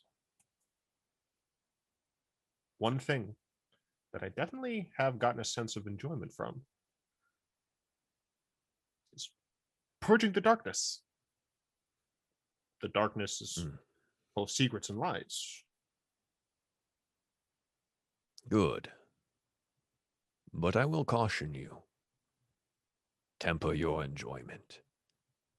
This is a need. It must happen. But we must not relish the death of those that were so misguided.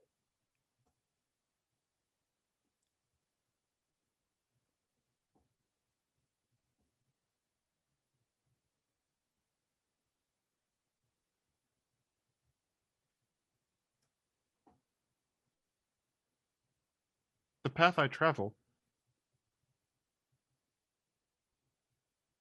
I assume I will still have guidance when walking it, right?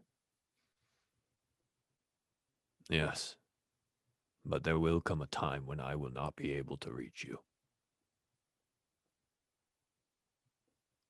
And that time is soon. Do you accept? Yes. Good. He gets up and he reaches out a hand to help you up.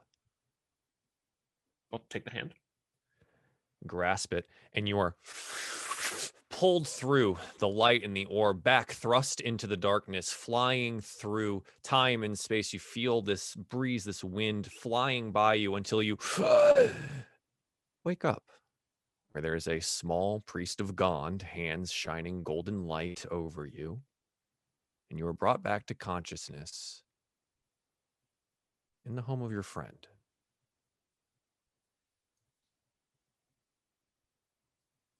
How do I feel? What do I feel? You feel hurt. You feel pain. You feel burning. The healing that was done here is magical, and so some of those wounds will heal without scars and they will fade. But that blast is more than what was healed off of you.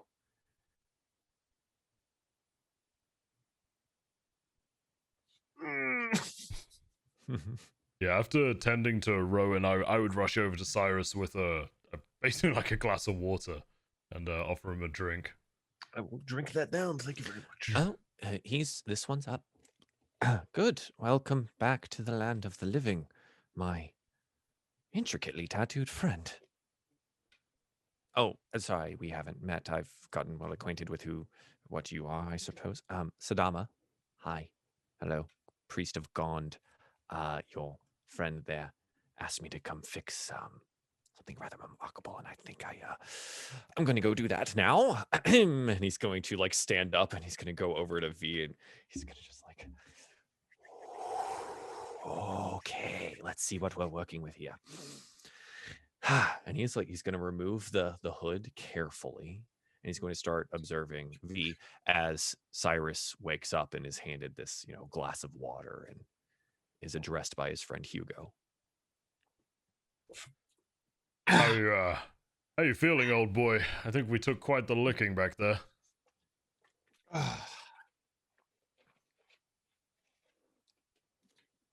I'm feeling. Yes, me too. In more ways than one. Francis is fine, by the way. He's I'm not fine. Well, you're relatively fine. I'm as fine as you are, Hugo. And we carried them back for Pete's. Yes, I'm exhausted, I'm tired, and I'm hurt as well. We all got hit by that ball of flames. True. Although some of us, thankfully, were immediately saved by our new friend Klim. Has Klim reappeared, by the way? No. Who I'm going to go check on. Where am I right now? Oh, you're in my home, Cyrus. Don't worry, you're awfully safe. This is your home? This is Look my home. over, and there's like the double bolted zombie body on the ground too. When he looks at that, I'm going to go, yes, terrible what happened to Stephen, isn't it? I'll tell you that story later. Would you mind, while you're looking for can you help me to a bed? Oh, of course, Go to yes. sleep. I have many bedrooms upstairs. You're more than welcome to join me in my quest to find Klim. Like lean heavily on Hugo as you make your way upstairs and on your staff, and you do go up there, and I think Hugo, you eventually find Klim. Klim is just passed out in one of those beds in a bedroom. Fine. Like he's got a blanket, he's all curled up like in one of them on the resting his head on the pillow, and he's just out. I'll quickly fetch him a glass of water and leave it on his bedside table. Yeah, just in case he wakes up Just in thirsty. case he wakes up and Oh needs my a drink. god, I love it. Yeah. Yeah, Klim, he did find some clothes, but immediately sought the warm bed. It's probably been a while. Yeah, I imagine that may happen. Cyrus, please, yes, follow me, and I'll lead Cyrus to the nicest guest bedroom, the one that I don't use for so much storage. And Sure, right. yeah, I'll show him to the bed there. I'll say, You're completely safe here. You really have nothing to worry about. They'd have to get through me first, and we're in the nice part of the city, so the guards here actually give a fuck, which is nice. So, Whew, that's a commentary. Oh, yeah. Okay, so we, as you do that, I think we flash back downstairs where we have Francis watching over this small priest, Sadama, as he looks over V. And V, you're basically you're an intricate piece of like metalworking, right? And so we note like each of the different pieces that have been melted and that you had described before, how your ears seem to have been damaged and things like. Yeah. And he goes, "Oh no, no, no. Oh, well, aren't you a wonderful piece of work?" He looks up to Francis. "I cannot fix the artwork that has been damaged, but I may be able to fix the core workings. I don't have her to ask, but I'm going to have to open. I'm going to have to open pieces of her. Do you know if that's all right?" I mean, if that's what you have to do, I see no alternative. I don't think she would object if it means saving her. I have a quick question. Yeah. Did anyone bring what I was carrying, or did you guys leave it down in the? Oh, I think we left your we left packs, yeah. Everything Okay, was left. all right, Everything was left. Yep. it's fine. Good luck, V. So Or does she got like Front row. WD-40 she needs or something? I had my blueprint in there. which We'll get this it guy later, would it's have. fine. This guy probably would have died to find that. That would have like, whoo boy. And he's right, of course. Okay. He pulls out like these spectacles, and they're the one they have like the little lenses on them, so he can magnify different locations and things like that. And he takes a small pair of scissors, and well, this robe will need replacing anyways, and he's going to go cut it open. And he looks at his, wow, a master did this. It's rather impressive. But if the basics were followed for some constructs of this size and shape, this, and he pulls out like a tiny little needle. And he pushes a little button that is underneath, like one under your, like where your rib cage would be. And he goes, and opens up. Oh, okay. Well, some of the regular things have been followed here, but looking inside this, V, what would we find? What does V's internals look like? There's just a lot of like intricate like metal work. You can see like there's pipes that go around to every part. There's bits of tucked away, like you can see some like runes and writing that are just like etched inside of the metal, as well as a lot of like cogs and wheels that are like moving around. There's no stomach. There's no anything. It's just kind of a lot of metalwork. Yeah. And he goes in and he looks, there's a mixture here of pipings, water, steam.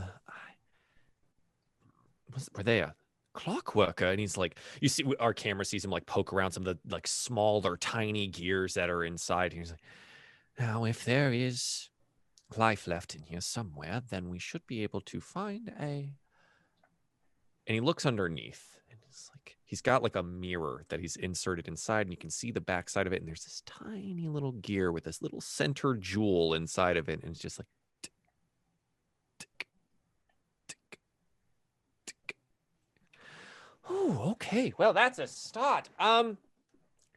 It seems that some of the steamworks has been damaged to a point where pressure is no longer holding, and therefore the limbs cannot move any longer, but there is life still inside. I'm not sure what ties between the gears and the magic we have here. There is intricate rune work all around, but I can attempt to repair. I'm sorry. So, Francis, right? Can you help me? We need to flip her.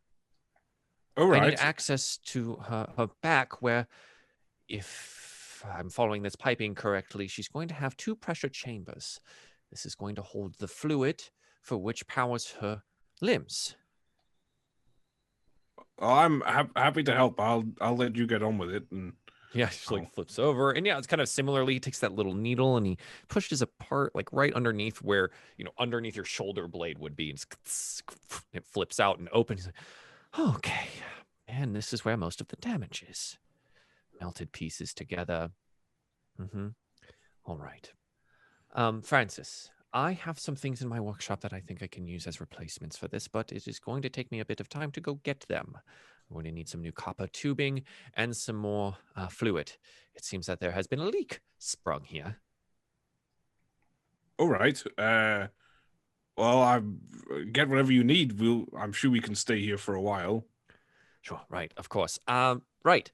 So he's going to go off. He's going to go to his workshop and he's going to gather a bunch of things. And he comes back with like a backpack full of stuff and like metal and pieces of things and bigger and better tools and stuff like that. And he sets to work on V, and he does his absolute best to repair V. Now, at some point in time, he will repressurize some of these vessels. He'll get some of the cogs moving. He'll replace some of the tinier, finer pieces of the metalwork that were damaged in the explosion or melted together. And that little cog that was spinning originally will start affecting the rest of the body. And V will spin up. Well, I think that's it. Help me one more time. Get her on her back and okay. And the last thing, he takes that small needle again and touches a little spot behind one of those, well, formerly elven-esque ears. And V's metallic eyes. V, you are conscious. Oh, good morning. Who are you? Where am I? It's okay. What happened? Francis. V, it's all right. We were injured. You took quite a bad hit, I'm afraid. This is Sadama, and he has repaired some of the damage to you. Priest of the House of God, the House of Wonders? It's just, what is she feeling right now? Like, is she... So, V does feel, right? Okay, yeah.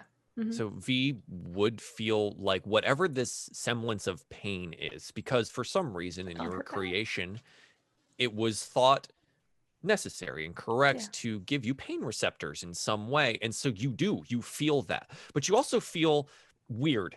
It feels like pieces of you are either wrong or not in the correct place or new, as they probably are. And they don't twist the same ways as your original workings did. Oh, Sadama, is it? Yes. Thank you. I don't feel so good. And she's just kind of just gonna like lay back there and just kind of feel of like where it has, there's the bubbles on her. She's actually gonna make her way up, like not really moving most of her body, just like her arms, just like to on like where the bubbles are, and then she's gonna to the spots. Make her way up and then finally realize and feel her ears and that they had melted down. And she's gonna like noticeably look. You haven't seen, V's been pretty relaxed for most of the time that you've known her, but you can see her just immediate shock and noticeably being upset. And she's just gonna cover both of her ears with her hands. And start, like, she can't cry, but you can see like by the facial reactions that she's been given that she would if she was able to. Oh, poor dear. I with the things I had, I was unable to if you would like, the House of God would, well, I am of some skill, but there are better artisans there, and we may be able to fully repair what happened.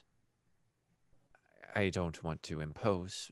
We obviously, and he looks at you, and I have never seen anything like what I've seen. Constructs such as yourselves, they don't feel, they don't talk, they don't. None of this life that you have. And I worry that if I do give you assistance at the house, that, well, it will be quite a display. The secretiveness, I don't know if they would be able to keep. I understand this was unfortunate. My father, he's still a part of me, even though I don't look like him any longer. Do you mind if I ask the name of your father?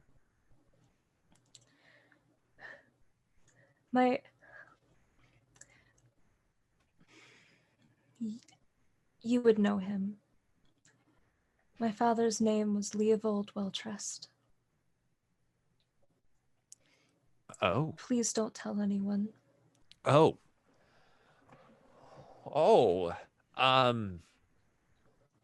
Wow. That is.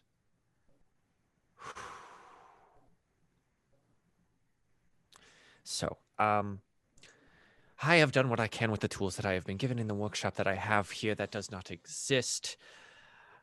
I cannot recreate his work.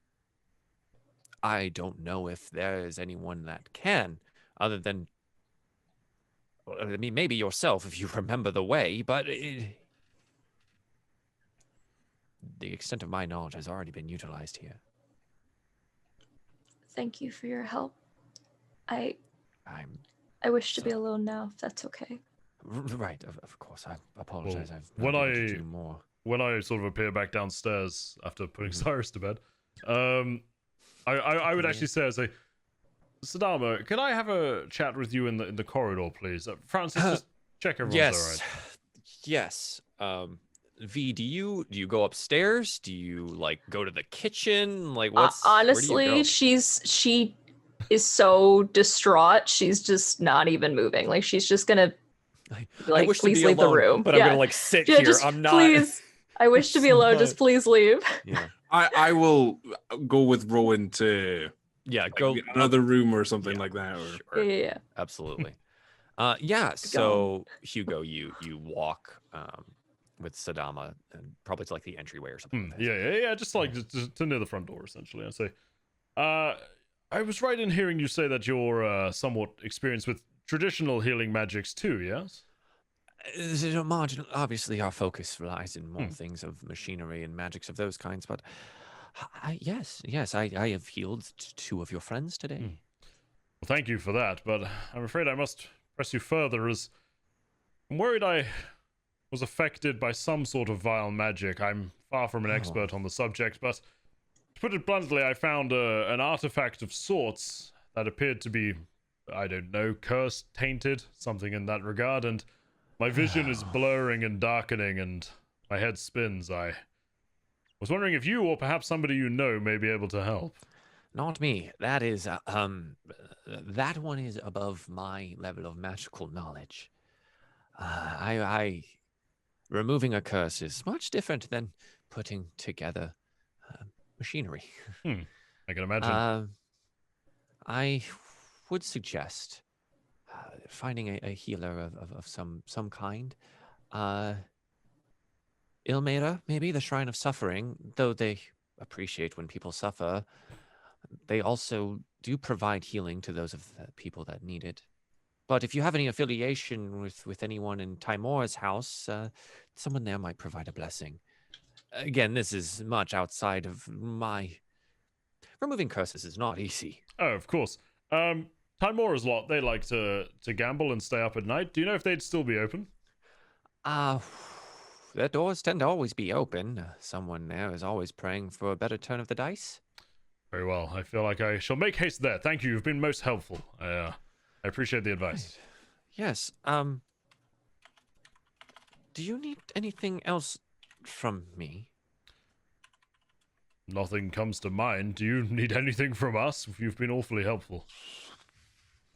I know that she is hurting right now. Hmm. But if she's ever up for it, I would like to ask her more about how she came to be and her father is. It would be an interesting story to know. I promise utmost secrecy in this, and I wouldn't request anything else. And I understand if she's uncomfortable with the situation, and just my curiosity. Was Francis in the room when I woke back up? Yes. Okay. When I said my father's name, would he recognize the name as well?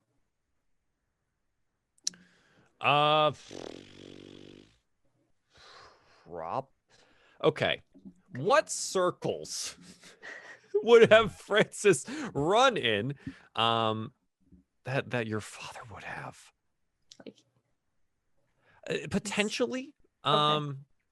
I did like, he is very famous in the thing, but I didn't know how.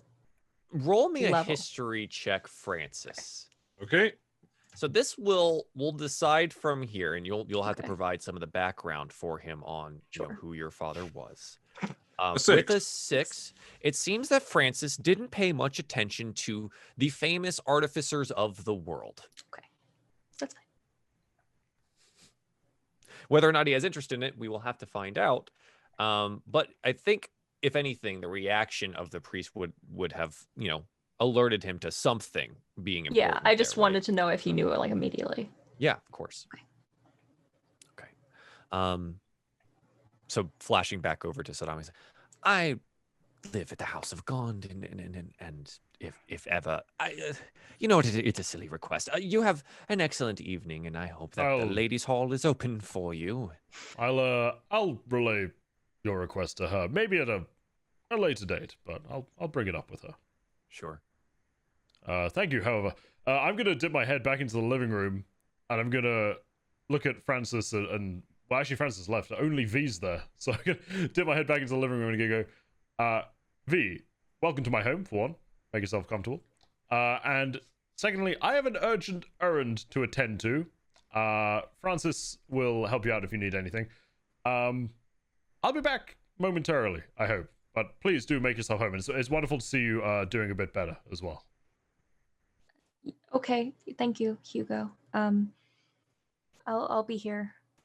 Marvelous. And I'm gonna pretty much leave the front door and leg it to the Temple of Tamora.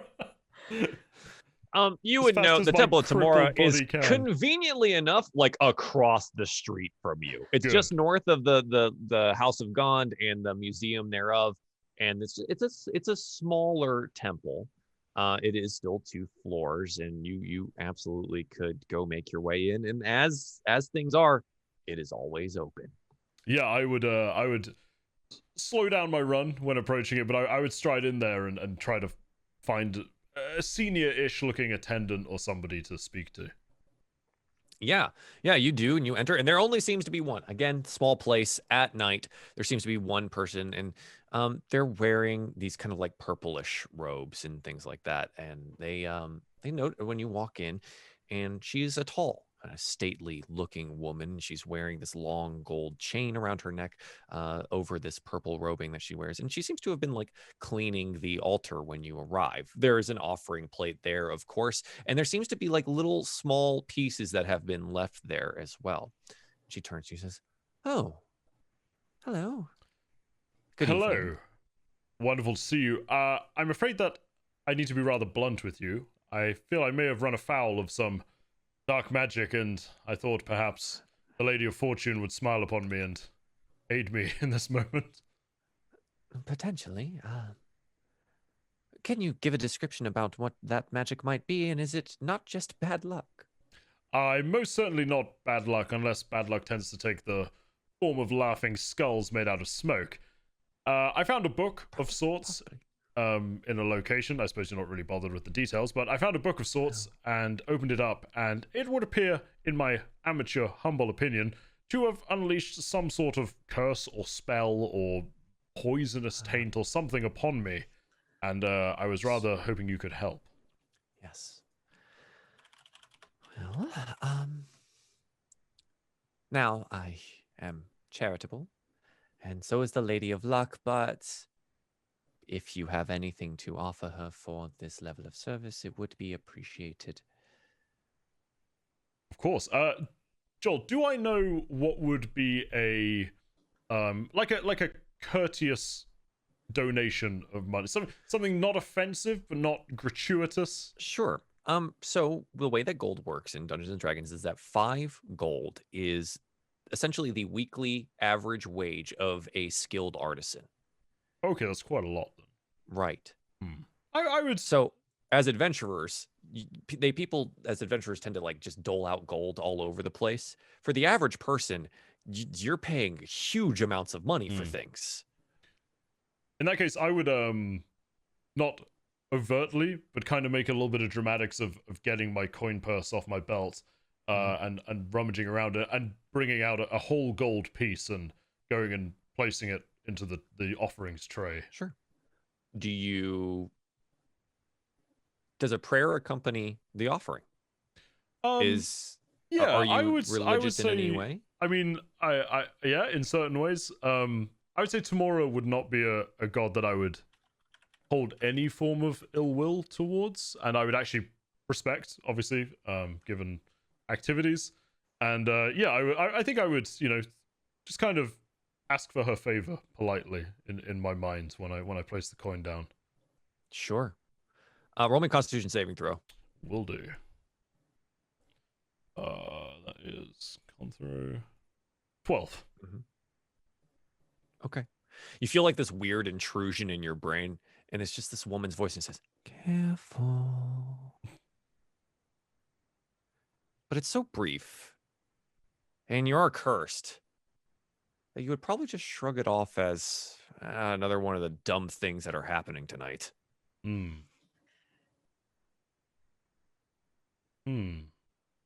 I guess I honestly, I would just be kind of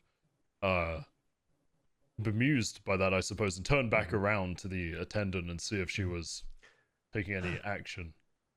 She goes, "Thank you. A generous offering. Please, if you don't mind, kneel there in front of the altar and I will perform the spell. Lucky for you, it is something I have prepared today."